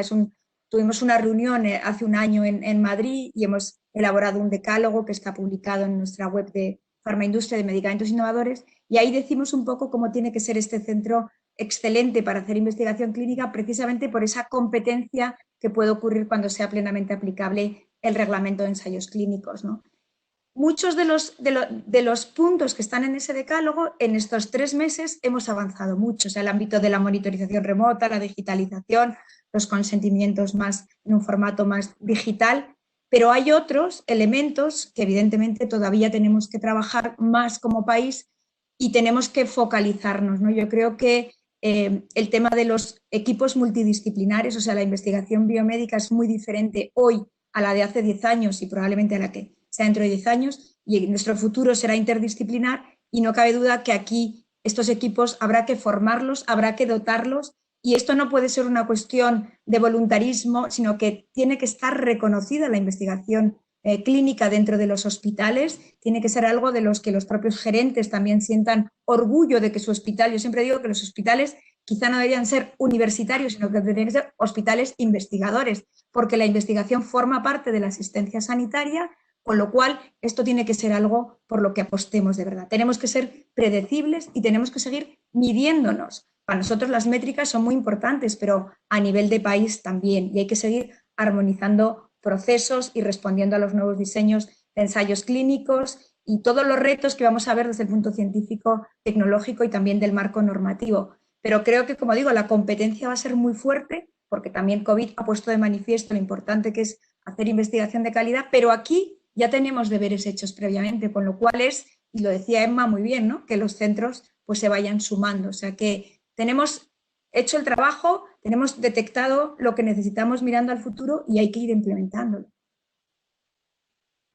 No sé, ¿más opiniones sobre esto? Sí, yo Sí. Bueno, estoy de acuerdo con lo que decía Amelia, de que este tiempo yo creo que nos ha puesto un poco contra las cuerdas, ¿no? Y entonces, de alguna forma, esto que está tan visto, pero que es una realidad, que una crisis no es más que una oportunidad, ¿no? Y es cierto que yo creo que lo que nos ha hecho es darnos cuenta de que tenemos las herramientas suficientes para ser capaces de casi todo. Casi todo. Lo que pasa que es cierto que, bueno, por lo menos en el aspecto que más cercano hemos tenido nosotros, ¿no? Por ejemplo, que es el envío de medicación a pacientes, lo hemos podido poner en marcha, pues gracias a lo que decía Amelia, que es el voluntarismo. Tan es así que muchos de los propios conductores eran celadores voluntarios, que en ese momento, por lo que fuera, estaban sus áreas asistenciales paradas y entonces se podían dedicar a esto, ¿no? Claro, al ponernos contra las cuerdas hemos sacado lo que somos capaces de hacer porque hemos montado este procedimiento en 2 días, como quien dice, y se ha podido llevar a cabo, pero está claro que esto tiene que ser el inicio de procedimientos que ahora pues tienen que contar con recursos y con todo un equipo detrás que realmente se comprometa a esto.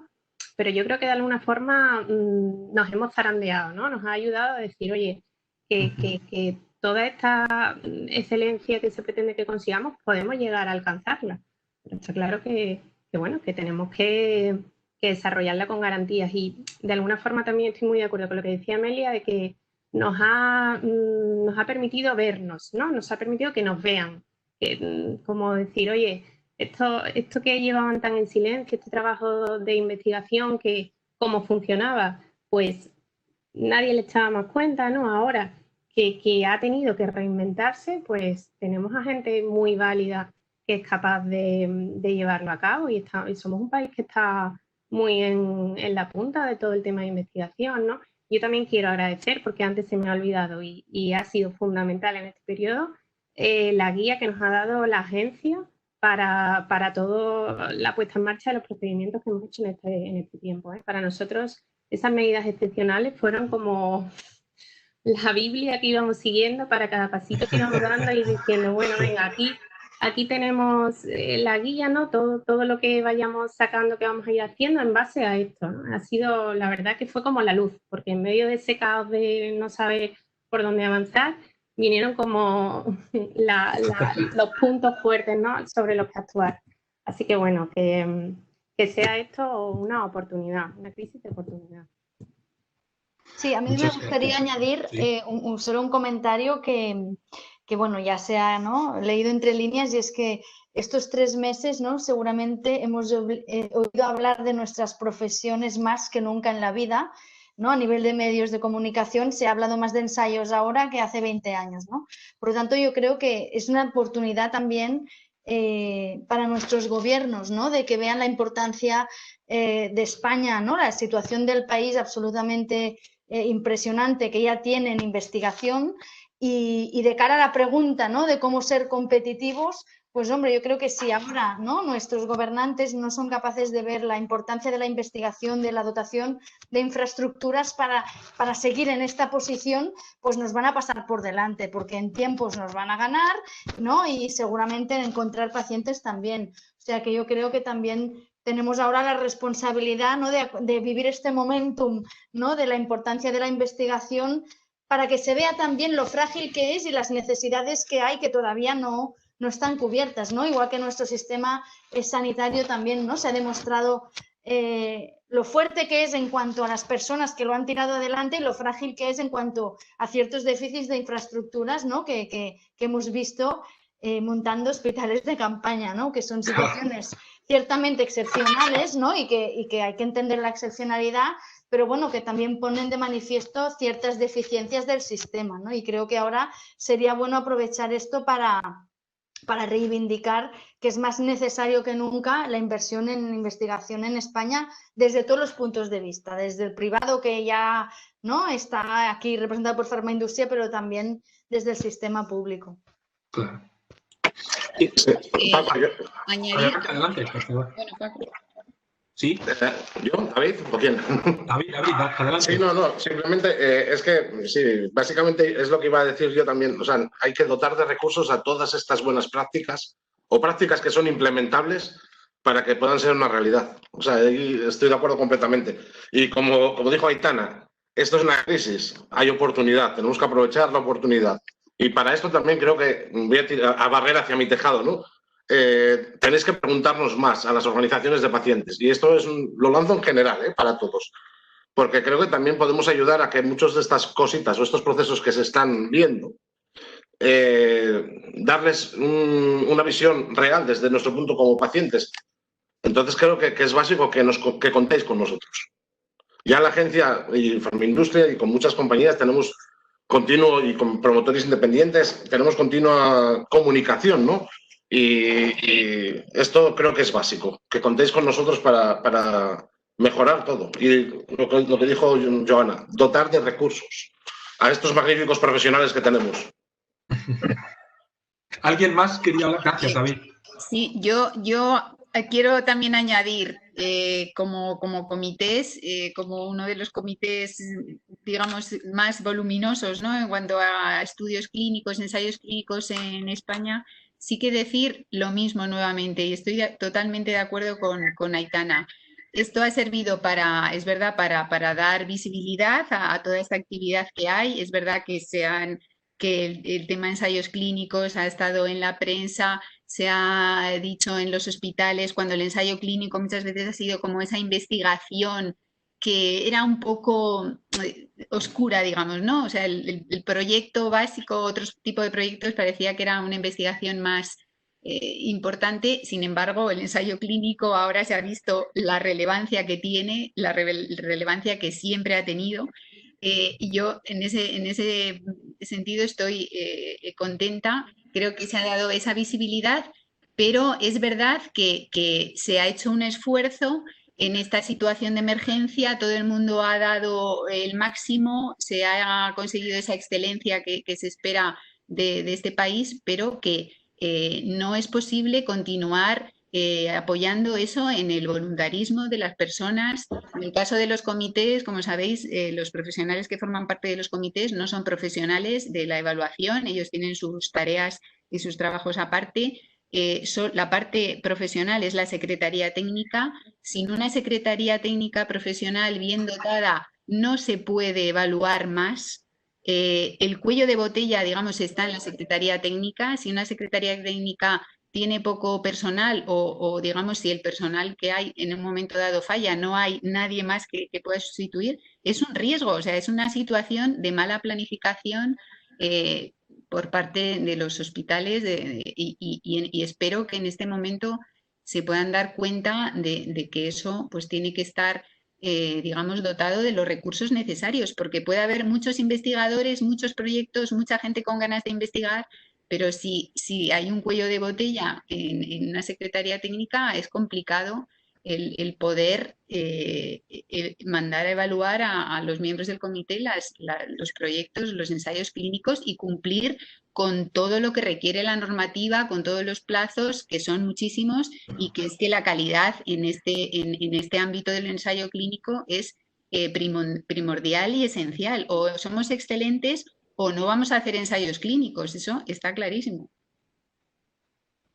Entendido. Yo quería, por seguir avanzando en esta misma línea que habéis trazado, ¿no? de cómo consolidar pasos para esa evolución, y me había apuntado aquí algunas cuestiones que, bueno, de una manera u otra, bien por un lado, industria, agencia, investigadores, también pacientes, tenemos para mejorar en España que generar más actividad en fases 1 y 2. Esta es un mantra casi que suelen decir mucho investigadores. Tenemos por ahí a Elena, que ella es experta además precisamente en fases tempranas. No sé, Elena, si nos puedes dar una primera opinión. Sí, sin duda. A ver, lo primero decir que estoy sesgada porque me dedico a los ensayos en fase temprana, ¿vale? O sea, que tengo un sesgo claro, ¿vale? Tú mismo me has presentado cómo es mi vida, ¿no? Para mí son esenciales, ¿vale? ¿Por qué? Porque desde el ensayo fase, si tú participas desde el ensayo fase 1, fase 2, 1, es donde realmente como investigadores y como país vas a estar teniendo más decisión a la hora de cómo se escriben los protocolos, en qué pacientes hay que probarlos. Tu voz se escucha mucho más. Entonces, es una cosa muy satisfactoria, ¿no? A nivel del investigador, porque realmente es donde se están tomando decisiones muy, muy, muy críticas del desarrollo de los fármacos y de las nuevas moléculas, ¿no? Por supuesto, se necesita el fase 3, necesitas la comprobación final, necesitas el steering committee, los expertos que participan en estos ensayos más avanzados para analizar estos datos, ¿no? Pero la innovación viene en el fase 1, ¿no? O sea que el nuevo fármaco, lo que está siendo más puntero, no está en el fase 3, está en el fase 1. Ahí es donde está el nuevo fármaco y ahí es donde, si España consigue estar ahí, el fase 3 vendrá, ¿vale? No es que solamente nos tengamos que concentrar en el fase 1 o fase 2, sino que cuando tú como país y cuando tú como centro o tú como investigador has estado involucrado en la molécula desde el principio, pues el país va a tener un papel preponderante en el fase 3, que es el culmen final del proceso, ¿no? Y más peso tendrá tu voz y lo que tú quieres decir, porque más experiencia tendrás con el fármaco, ¿no? Pero bueno, la innovación siempre va a estar en las fases tempranas. Y cuando la innovación que ahora estamos haciendo en fases tempranas esté en fase 3, tendremos nuevas innovaciones que estarán sobre la mesa, ¿no? Entonces, bueno, sí, yo creo que es fundamental ser competitivos aquí. Aparte que aquí es donde hay, pues,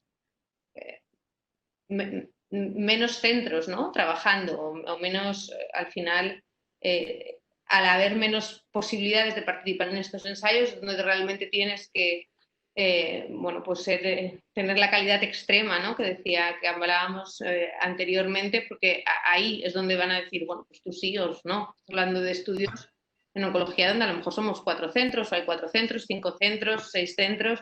Bueno, pues lo que quieres es estar dentro de esos 5 centros, ¿no? Y eso pues solo lo consigues con una calidad extrema y una confianza pues muy grande de los promotores en los centros y en los investigadores. O sea que todo es importante, pero el fase 1 te llevará a tener el fase 3. Entendido. Gracias, Elena. ¿Alguna opinión más sobre este asunto?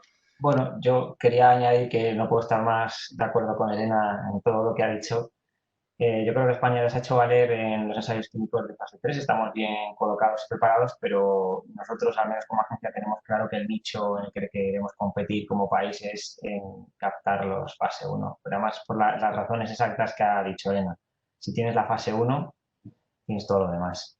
Entonces hay que conseguir, nosotros queremos competir para empezar a tener más ensayos clínicos de fase 1, así lo está defendiendo la agencia a nivel europeo. Yo creo que es algo en lo que vamos a trabajar porque es que estoy completamente de acuerdo. Tienes fase 1, todo lo demás viene dado. Entendido, entendido. Y, por favor, interrumpidme. Insistiendo en más pasos para seguir avanzando. Otras áreas donde parece que tenemos mucho camino por recorrer estarían investigación en atención primaria, por ejemplo, donde incluso parece ser que hemos perdido algo de actividad en los últimos tiempos.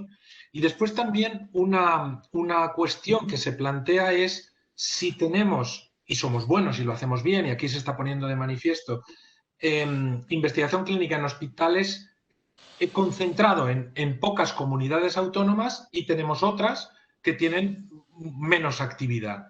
¿Qué os parece? ¿Cómo podemos o debemos mejorar tanto en atención primaria como en ganar otras autonomías que tienen menos actividad? ¿Cómo podemos incorporarlas? Sí, a mí, Paco, por ¿Sí?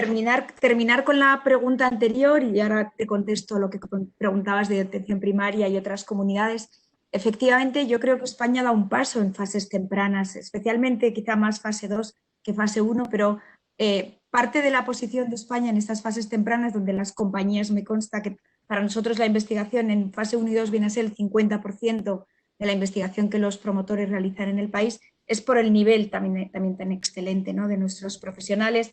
Y Elena no lo ha dicho, pero ella es una gran experta en estos nuevos diseños adaptativos, mucho más complejos, más dirigidos a determinados grupos poblacionales que se pueden hacer en nuestro país porque tenemos gente como ella, ¿no? Y eso yo creo que bueno, irá más porque es importante. Y respecto a los ensayos en atención primaria, efectivamente han ido cayendo, yo creo que además en cifras muy importantes. Nosotros cuando pusimos en marcha el proyecto BES, la investigación en atención primaria venía a ser como un 15, un 20% y ahora mismo en algunas comunidades autónomas es entre un 4 y un 7 y en otras ni existe ni se le conoce, ¿no? Con lo cual son cifras, desde luego ahora que hay una redefinición de hacia dónde tiene que ir la atención primaria, creo que la investigación clínica tiene que pasar por allí sabiendo que son ensayos clínicos de fase 3 para algunas patologías, pues como endocrino, cardiovascular o para vacunas, pero al final tenemos que entre todos, y es una responsabilidad de todos los que estamos aquí, dotarles de infraestructuras, instalaciones, recursos y formación a esos profesionales sanitarios que durante los últimos años la asistencia sanitaria les ha comido y no han podido, ¿no?, formarse en buenas prácticas, porque aquí se ha dicho, hacer investigación clínica requiere unos estándares y una formación muy elevada. Pues esto, evidentemente, yo creo que quitando excepciones que funcionan en algunas comunidades autónomas, que además es algo que se puede compartir con aquellas otras que deseen establecerlo porque tienen redes, tienen modelos de contrato único y que ayudan a hacer investigación en primaria, pues podemos compartirlo. Y efectivamente no todas las comunidades autónomas hacen investigación clínica al mismo nivel que les correspondería, ¿no? Y eso es un problema y lo hemos visto también ahora con el impacto tan fuerte de COVID en Madrid y Cataluña, donde el peso de la investigación en estas dos comunidades es el 50%, y sin embargo hay comunidades que deberían de tener un mayor peso. Yo creo que sus responsables políticos, Joana hablaba del responsable político nacional, yo creo que el responsable político autonómico también tiene que mirar esta apuesta por la investigación clínica, primero por sus propios pacientes, porque acceden muchas veces a tratamientos que si no tendrían acceso, pero por el prestigio de sus centros y de sus profesionales sanitarios, ¿no? Entonces, bueno, ahora que es tan conocido y que en las noticias todo el mundo ha ido a hablar de los ensayos clínicos y, como decía Joana, si no aprovechamos esta oportunidad, pues perderemos el tren. Y ahora que se sabe que es tan largo y tan complejo y que todos estamos intentando acortar estos tiempos para que la vacuna llegue antes y bueno, pues efectivamente que se priorice, o por lo menos que en algunas comunidades autónomas se coloque a la investigación clínica donde debe de estar. Ya no te digo que se quieren priorizar, pero por lo menos que se coloque donde debe de estar. Y también es importante para los promotores este punto, porque a veces hay que diversificar los centros. Si siempre se acude a los grandes centros, pues se pueden colapsar o se puede morir de éxito, ¿no? Yo creo que tenemos que trabajar todos en buscar aquellas y apoyar a aquellos centros que tienen ganas de hacerlo, ¿no? Pero muchas veces tiene que ser una prioridad política en la comunidad autónoma. ¿Alguna opinión más sobre este asunto? Yo quisiera opinar que en mi experiencia, pese al potencial que tiene atención primaria, porque yo creo que es una fuente de pacientes, sería un magnífico, digamos, lugar para poder hacer ensayos clínicos. Yo no tengo experiencia en poner en marcha ensayos clínicos en primaria, pero sí experiencia en tratar de poner proyectos, otro tipo de proyectos de investigación, no ensayos en primaria. Y la verdad es que me he encontrado muchas trabas de tipo administrativo, tanto en comités tipo regional de primaria, como en fundaciones de primaria. O sea, las propias fundaciones de primaria, en mi forma de ver, han marcado digamos, unas reglas estrictas en las que quizá no permiten, por ejemplo, la colaboración de investigadores de primaria con investigadores de hospitales para poder referir pacientes o para poder participar o colaborar en ensayos clínicos en los que el investigador principal está en un hospital, porque exigen que haya un investigador principal en primaria, porque se tiene que firmar un contrato con primaria en la fundación de primaria, y eso al final está limitando la participación de investigadores de primaria en ensayos clínicos.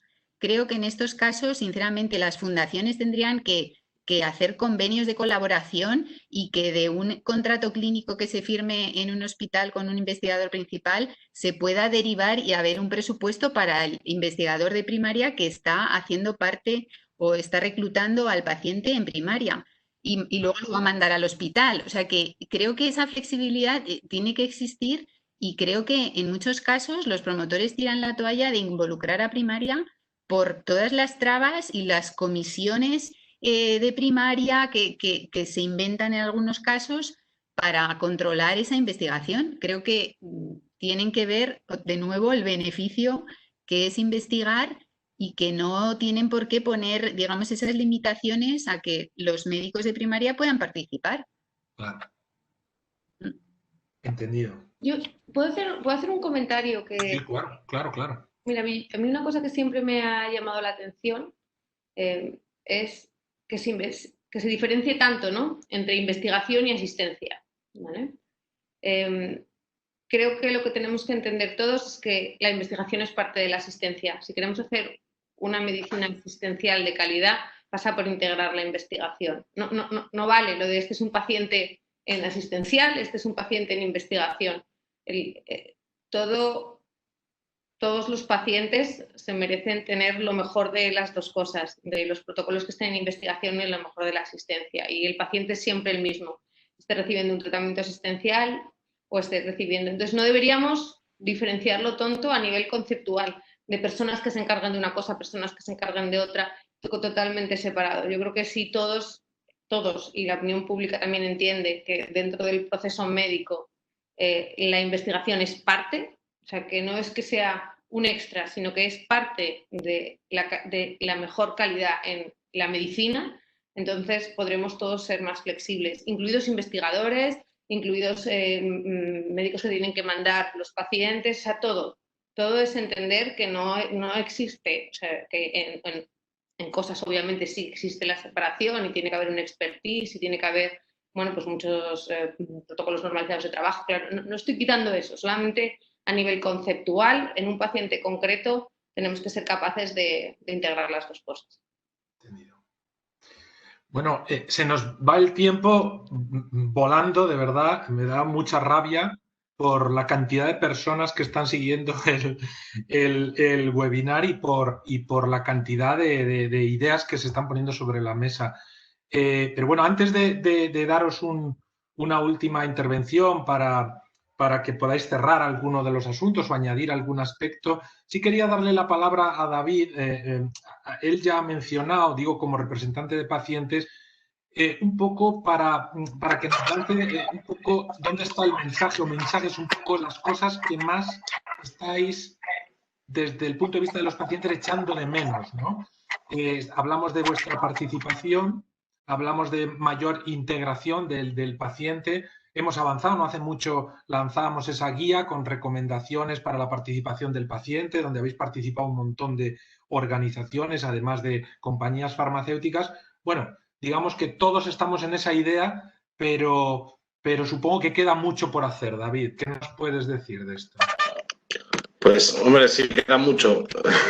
Ya, si yo siempre, mira, sacaste antes a colación el Real Decreto, ¿no? Que tenemos desde el 2016, que ya nos abrió la puerta hasta en los comités éticos de una forma más reglada o mejor reglada. Sí, pero bueno, yo saliéndome de esa parte, ¿no? Os voy a poner un ejemplo sobre lo que acababais de hablar de atención primaria. Hay pacientes que están participando en ensayos clínicos que nos han preguntado por qué no podrían hacer determinadas cosas en su centro de atención primaria que tienen al lado de casa y no tiene que viajar hacia un hospital, ¿no? Al hospital a hacer determinadas cosas que él cree como opinión del paciente. Y es cierto, el dotar de recursos a la atención primaria y eliminar todas esas tramas burocráticas es básico para la comodidad, ya digo comodidad, ¿no?, de las personas. Y como dijo Elena, nosotros lo vemos ya como pacientes que la investigación es una parte más de la asistencia. Pero queremos que nos hagan sentir eso desde la administración, que a veces nos lo hacen muy complicado. Nos lo hacen, o sea, lo hacen complicado para vosotros, para la Agencia Española del Medicamento mismamente. Es muy complicado a veces el poder ponernos en más valor todavía del que ya nos ponen, pero sobre todo es eso, que se nos escuche. Es que al final la cuestión es esa, que se nos escuche. Y es muy importante, habláis también de la información, ¿no? Ha habido mucha información y ha habido mucha información tóxica, es una realidad. O titulares amarillistas, ¿no? Que también eso ha complicado el que el mensaje al final esté llegando bien y correctamente a la gente. Mucha gente no lo entiende del todo todavía porque sí, se habla más de ensayos clínicos. Siempre dicen, es positivo que hablen de ti, bien o mal, pero que hablen de ti, ¿no? Pero en este caso creo que debemos de hablar todos muy bien. Y para esto también los pacientes somos importantes y las organizaciones de pacientes para sembrar semillas, ¿no? Sabes que nos basamos mucho en la formación del paciente en investigación, creemos que es básica, que el paciente sepa cómo funciona y que pueda participar en todos los procesos como ya estamos participando. Yo soy un ejemplo, por ejemplo, ¿no? Hace menos de una semana estuve participando en un diseño de futuros protocolos post-COVID, incluyendo cosas necesarias que vemos como pacientes. Es un ejemplo, ¿no? A nivel europeo ya estamos en las diferentes comisiones de la Agencia Europea del Medicamento, estamos en muchos sitios. Ahora lo que tenemos que hacer, y también para mejorar esa excelencia, es, aprovechando ese Real Decreto que ya teníamos en su día, nos construyeron un apartamento muy bonito, ahora nosotros debemos de amueblarlo con vuestra ayuda. Y para esto es la formación básica de las organizaciones de pacientes y la información. Pero la información que llegue bien a la gente, no intentar buscar los canales más lógicos y más fáciles para llegar a la gente, que al final pueden ser estas organizaciones de pacientes que faciliten el camino. Evidentemente los centros y los hospitales son otro pilar básico, pero la atención primaria para mí es fundamental. Y si no se dota de recursos a ese... O sea, es que los recursos te pueden multiplicar, no sé el número que podría multiplicar lo que nos puede generar la primaria, pero es que incluso yo no entiendo, por ejemplo, cómo un centro hospitalario de primer nivel que tiene vinculados determinados centros de atención primaria no puede incluirlos en una investigación precisamente por esas trabas burocráticas, cuando podrían facilitar una investigación y facilitar la vida al paciente al final. Y son cosas que a nosotros nos está preguntando y nos pide la gente. Entonces, bueno, simplemente es eso, formar, informar e intentar agilizar todas las trabas que se puedan tener ahora mismo o buscar la forma de eliminarlas o clarificarlas, ¿no? Okay. Bueno, lo prometido es deuda. Me gustaría cederos la palabra para que cerréis cada uno como queráis, pero me permitís que os lance para ese cierre si además podéis dar alguna pista, porque no se quede en el tintero. Alguien, y lamentablemente no me ha apuntado quién, perdonadme, alguien ha dicho antes y es verdad que yo creo que toda esta crisis nos ha servido también para que en la calle, en los medios de comunicación generalistas, esté la investigación clínica además en particular, con toda esta incertidumbre y bueno, la esperanza que todos tenemos de que llegue ese tratamiento, llegue esa vacuna, eso sí que nos llevará a una normalidad. Entonces ese es un viento a favor que tenemos todos los que estamos involucrados aquí, para que la sociedad conozca un poco más qué es esto de la investigación clínica de medicamentos y para qué sirve y cómo se hace. Sí me gustaría que, bueno, en ese cierre que hagáis, si podéis dar alguna pista de qué podemos hacer cada uno de nosotros para aprovechar este viento a favor y contribuir a que en la calle se conozca un poco más lo que implica la investigación clínica para todos. No lo sé, por cerrar, si queréis en el mismo orden, quizá Antonio, si te parece, nos haces tu cierre. Vale, yo ante esta última pregunta, aunque sí que reconozco que se ha hablado muchísimo de la investigación en los medios y la gente ahora es consciente de la importancia de la investigación clínica, yo creo que todavía hay mucho por hacer, porque probablemente siguen pensando que los medicamentos surgen de la nada en muy poquitos pasos. No entienden cómo es posible que tengamos que esperar hasta mediados del año que viene o el primer trimestre del año que viene para tener una vacuna cuando ya se sabe todo del coronavirus. Entonces yo creo que aún, desgraciadamente, queda mucho por hacer en ese sentido. No sé si decirte como conclusión final, resumiendo un poco las intervenciones, que es lo que más me gusta de todos, yo creo que si algo bueno ha podido traer esto, que es una manera un poco extraña de decirlo, es la enorme avalancha de investigación que ha habido. Yo creo que eso ha sido muy importante y muy interesante para todos los que nos hemos visto involucrados en esto. Se ha puesto de manifiesto la importancia de simplificar los procesos, aprovechar toda la innovación tecnológica que tenemos a nuestras manos para simplificar los procesos. Muchos hemos mencionado y han mencionado la importancia que tiene la colaboración entre todos los estamentos, esta interacción más cercana de acercarnos de los reguladores al clínico, al investigador y viceversa, que ellos entiendan por qué a veces se le piden las cosas.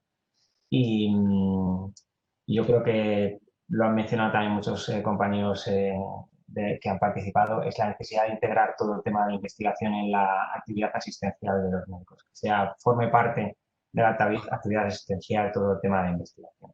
Quizás a través de ahí, si forma parte de la actividad asistencial, el ciudadano y los pacientes entiendan la importancia que tiene la investigación. Muchas gracias. Adelante. En segundo lugar, había citado a Emma. Emma, por favor. Gracias, Paco. Bueno, yo como conclusión me gustaría decir, bueno, que como conclusión que hemos estado a la altura, que hemos sabido reaccionar en este momento de crisis sanitaria, de emergencia de salud pública. Creo que todos hemos puesto de nuestra parte para poder conseguir el objetivo. Por otro lado, no podemos perder la oportunidad de incorporar a nuestros procedimientos de trabajo, ¿no? las cosas buenas que esto ha traído, ¿no? como temas de avances tecnológicos, de simplificación de procedimientos normalizados o de encontrar procedimientos de trabajo en los comités más ágiles o diferentes para diferentes situaciones. Y sobre todo, pues bueno, no olvidar que también para mantener la excelencia se necesitan recursos, se necesita apoyo, se necesita concienciar a los hospitales, a los gerentes de los hospitales, a las comunidades de que esta actividad es muy relevante.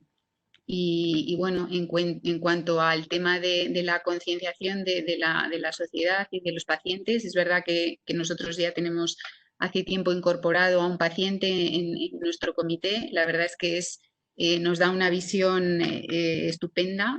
Yo creo que era necesario, muy necesario esa visión, porque entre profesionales y personas que solo manejan el tema, digamos, más técnico, pues muchas veces no nos planteamos cosas que nos plantea el paciente que son obvias y necesarias.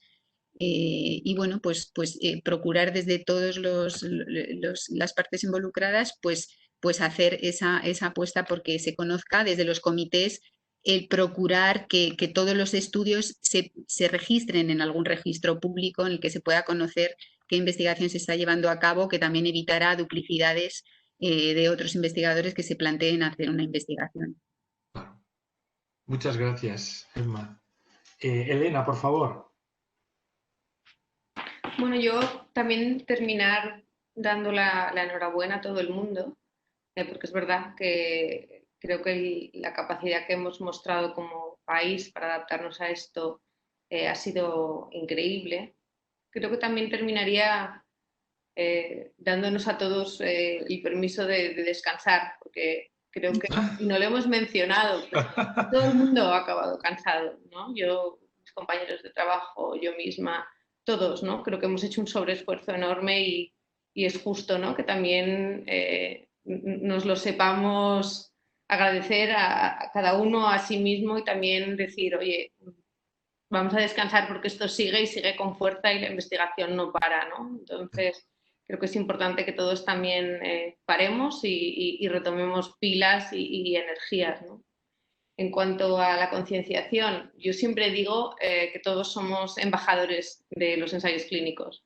Cada paciente que participa en un ensayo clínico, cada profesional, y no podemos perder ni una oportunidad por explicar a la gente la importancia de los ensayos clínicos. Y creo que ahora es muy buena oportunidad. Creo que hay que darse cuenta también, y ya se ha mencionado, ¿no?, de que el sistema es frágil, ¿vale? Estamos en un muy buen momento en muchas cosas, pero también nos hemos dado cuenta de lo frágil que es. Entonces sí que creo que hay que reforzar ese mensaje, hay que reforzar el mensaje de que esto es importante y que lo tenemos que cuidar y que es responsabilidad de todos cuidarlo, de todos, desde la persona que hace un procedimiento en un ensayo, a los que están en posiciones de toma de poder, a los que están en su labor simplificar procesos. Creo que el COVID ha hecho que cambios que iban a ocurrir hayan ocurrido en meses en vez de años, ¿no? Pues no echemos ese trabajo para atrás, ¿no? Y sigamos moviéndonos, ¿no?, en ese impulso positivo que tiene el COVID, ¿no? O sea que, bueno, eso, y ya aprovecho y doy las gracias por la invitación al seminario, ¿no?, que de verdad sí ha tenido pues tanta asistencia, es un buen acto de concienciar a la gente de la importancia de todo esto. O sea que gracias por la iniciativa también. Gracias a ti, Elena. Aitana, por favor. Bueno, pues yo creo que ahora es el momento de analizar, ¿no? Como decía antes, hemos vivido pues todo el caos, hemos vivido después un poquito la llegada de la calma y el sacar fuerzas de donde no había para poner en marcha un montón de procedimientos, y ahora toca pararse y decir, bueno, esto es posible que sí podamos seguir manteniéndolo, es necesario que unifiquemos procesos. Yo creo que estamos ahora en un momento buenísimo de comunicación y tenemos que aprovechar esa puesta en común de tantas cosas e iniciativas que hemos puesto en marcha para unificar criterios y formas de actuar, porque al final nos hemos dado cuenta de que vamos un poco por libre, aunque busquemos el mismo fin, ¿no? Y después también ha llegado el momento de flexibilizar, darnos cuenta hasta qué punto tanto nosotros como promotores, ¿no?, pueden flexibilizar sus exigencias, porque llega un momento en el que uno está tan metido en hacer bien las cosas del estudio y que después no llegue una auditoría y te pueda pillar en qué ha fallado, que se te olvida por qué está el estudio, qué se está sacando en claro de la investigación que se está haciendo, qué beneficios está teniendo el paciente, ¿no? Que no nos estén tanto con la pistola detrás de la espalda para vigilar si lo estamos haciendo bien, porque es cierto que a veces esa exigencia te hace olvidar la esencia de la investigación, ¿no? Y eso ahora es fundamental. Pero bueno, es el momento de analizar hasta dónde podemos llegar, qué recursos necesitamos y sobre todo de mantener esta unión y esta comunicación. Muchas gracias, Aitana. Joana, por favor. Sí, yo me quedo en dos temas, ¿no? El primero es que creo que hemos sido capaces, ¿no?, de acompañar a los pacientes que estaban en el proceso de investigación pues de la misma manera que, ¿no?, nuestro país ha demostrado cómo asistencialmente se ha dado respuesta a los pacientes que padecían COVID, ¿no?, que se han puesto todos los esfuerzos para tratarles, ¿no?, y intentar salvarles, pues por nuestra parte, ¿no?, los que estamos en investigación hemos intentado también mantener a los pacientes con la mayor normalidad posible dentro de los ensayos y sobre todo que tuvieran acceso a estos tratamientos, ¿no? Y después, la otra cosa es una reflexión casi más personal, ¿no? ¿Qué es lo que te queda de todo esto?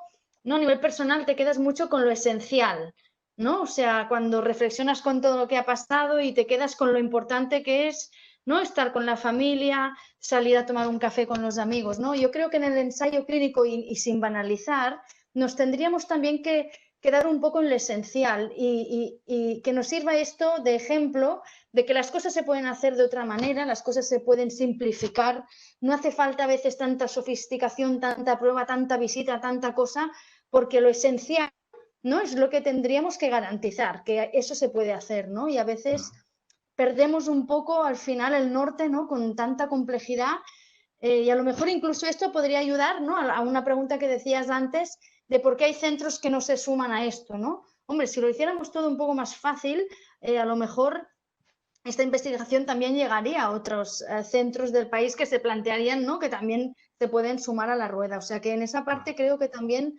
un poco volver a la esencia y aprovechar lo que hemos aprendido para no tirarlo atrás otra vez, ¿no?, sino ya que se quede y simplificarlo un poco más. Muchas gracias, Joana. David, ¿estás por ahí? Sí, ¿me escucháis ahora? Perfectamente. Vale, es que he tenido una pequeña caída de red hace unos segundos. No, voy a ser muy breve porque ya también intervine antes diciendo lo importante, la información. Estoy de acuerdo con Elena, todos somos embajadores y debemos de aprovechar cada oportunidad para explicar, para contar, para hablar de lo que es la investigación, no solo el ensayo clínico, sino lo que es la investigación, ¿no? Y creo que para mí es lo que hay que tener muy claro ahora mismo, aprovechar esta oportunidad. Y desde luego aprovechar todas estas buenas prácticas o nuevas prácticas que se han adelantado en el tiempo gracias al confinamiento, vamos a estandarizarlas y vamos a trabajarlas de una manera igual en todo, o sea, igual en todos los sitios, ¿no? Entonces, creo que es finalmente mi mensaje, ¿no? Vamos a intentar estandarizar todas estas cosas que van y que funcionan muy bien y también, como dijo Joana, quedarnos con lo esencial, que al final podemos todavía mejorarlo con estas estandarizaciones, ¿no?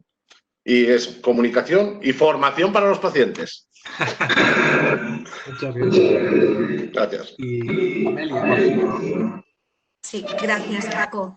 Efectivamente, 2 puntos, ¿no? El primero, el tema que ha salido de la concienciación social, creo que queda camino por hacer, creo que se están dando pasos y además desde el punto de vista de la transparencia en los procesos regulatorios y éticos que hay detrás de un ensayo clínico hay que comunicar y creo que en eso, bueno, pues nosotros desde Farmaindustria vamos dando pasos y ese es el camino, ¿no?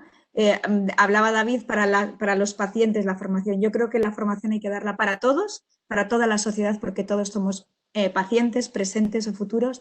Creo que también los medios de comunicación tienen que hacer una labor cuando informan y que esa información sea adecuada y explicar muy bien. Cuando se habla de una vacuna que está en una fase muy preclínica, pues explicar todo el camino que queda hasta que esa vacuna llegue finalmente al mercado, ¿no? Entonces, en eso todos tenemos que hacer, desde luego, una revisión. Y un poco por concluir, ¿no? Un poco que yo creo que estas últimas semanas, estos últimos meses, hemos estado escribiendo cómo va a ser la investigación clínica del futuro inmediato. Estoy convencida que hay un antes y un después en la investigación clínica consecuencia del COVID, pero al mismo tiempo creo que ahora que hay tanta comisión para la reconstrucción del país y creo que se ha apuntado además la necesidad de crear ecosistemas que impulsen una rápida recuperación económica y liderazgo del país, y cuando uno examina, pues ve que hay 3 puntos que aparecen continuamente, que es la colaboración público-privada, que es apostar por la investigación y que es la transformación digital. Y esos 3 elementos los tenemos en el ámbito de la investigación biomédica. O sea que creo que estamos en un momento histórico y tendremos que decidir qué país queremos dentro de unos pocos años, pensando en el bien social y en el interés público Y en esto la colaboración público-privada, desde luego yo creo que hemos sido un ejemplo de trabajo y desde luego me quedo con todos los que hoy hemos estado aquí compartiendo, que representamos a mucha gente que hay detrás de todos nosotros y que no somos más que la punta del iceberg y del trabajo que hemos hecho todos conjuntamente. Gracias. Bueno, muchísimas gracias. La idea eran lecciones, extraer lecciones. Yo me apunto aquí a algunas, si me permitís, para cerrar. Una lección, cooperación, comunicación. Esta ha sido una de las claves, cómo se ha respondido claramente desde la perspectiva de la cooperación, de la comunicación, dentro de los hospitales, con el resto de agentes que participan en la investigación clínica. Ha funcionado y esto ha sido clave para responder en un momento tan crítico. Otra lección que me he apuntado aquí, adaptabilidad, agilidad, menos burocracia, posibilidades de seguimiento en remoto, etcétera, etcétera. La posibilidad de que los equipos hayan tomado determinadas decisiones con esas instrucciones de fondo de la Agencia del Medicamento que han marcado un terreno donde se podía adaptar o mover uno para tomar decisiones rápidas. Otra lección, paciente en el centro, pero de verdad, no el tópico, David se echará a reír, el tópico ese que oímos siempre desde hace muchos años, el paciente en el centro. Bueno, pero aquí lo habéis dicho de verdad, o sea, se han tomado determinadas decisiones realmente pensando, Joana yo creo que lo decía, cuál es realmente la situación clínica del paciente, sus circunstancias sociales para tomar determinadas decisiones. Otra clave ha sido la digitalización. Se ha hablado muchísimo, la posibilidad de consentimiento informado, la monitorización en remoto. La agencia nos confirma que cree que están aquí para quedarse, pero obviamente hay que dar un paso detrás de otro. Europa está al fondo e incluso habéis mencionado, y algún asistente nos lo ha trasladado desde el chat, habrá que conseguir una adaptación tecnológica en los hospitales que nos permita seguir avanzando.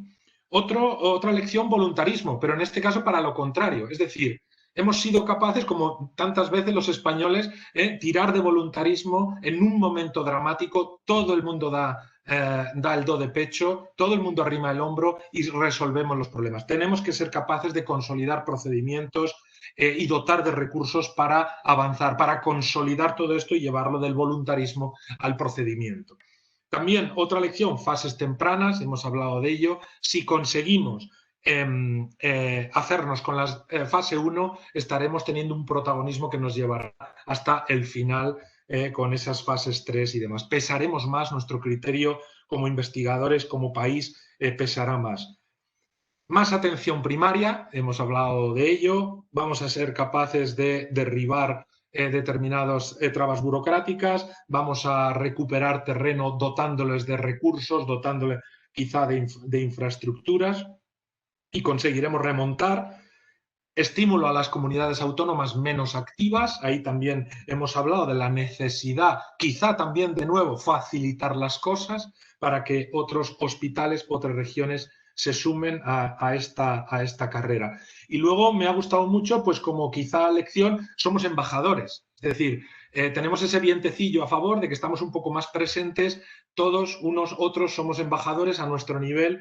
Tenemos que, si me permitís, evangelizar y aprovechar para trasladar la relevancia. Antonio nos lo ha dicho claro, mucha gente sigue sin tener claro qué hay detrás de la complejidad que implica el desarrollo de un medicamento. Y luego una idea que habéis dicho y para mí me la quedo, si me permitís, porque, insisto, lo habéis mencionado muchos, pero quizá Elena le ha puesto la frase feliz, que es lo que buscamos los periodistas siempre, y es: la investigación es parte de la asistencia. Si no entendemos eso, no entenderemos que tenemos que reforzar nuestro sistema sanitario, y para reforzar nuestro sistema sanitario en lo que a prestación clínica se refiere, no podremos hacerlo sin hacer buena investigación. Así lo he interpretado yo esa frase, si me permites, Elena, y me quedo también con esa lección.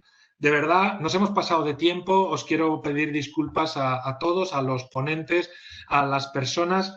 Hemos rozado los 500 asistentes. había casi 800, bueno, hay mucha gente que luego se ha dedicado a otra cosa, pero rozar casi 500 asistentes creo que es todo un éxito, así que felicidades, de verdad que muchísimas gracias a todos. Y si seguramente tendrá sentido quizá en unos meses o un año volver a hacer algo así y ver dónde estamos, si os parece. Muchísimas gracias a todos y hasta una nueva ocasión. Adiós, gracias. Gracias a todos por la iniciativa. Muchísimas gracias. Gracias. A vosotros, muchísimas gracias.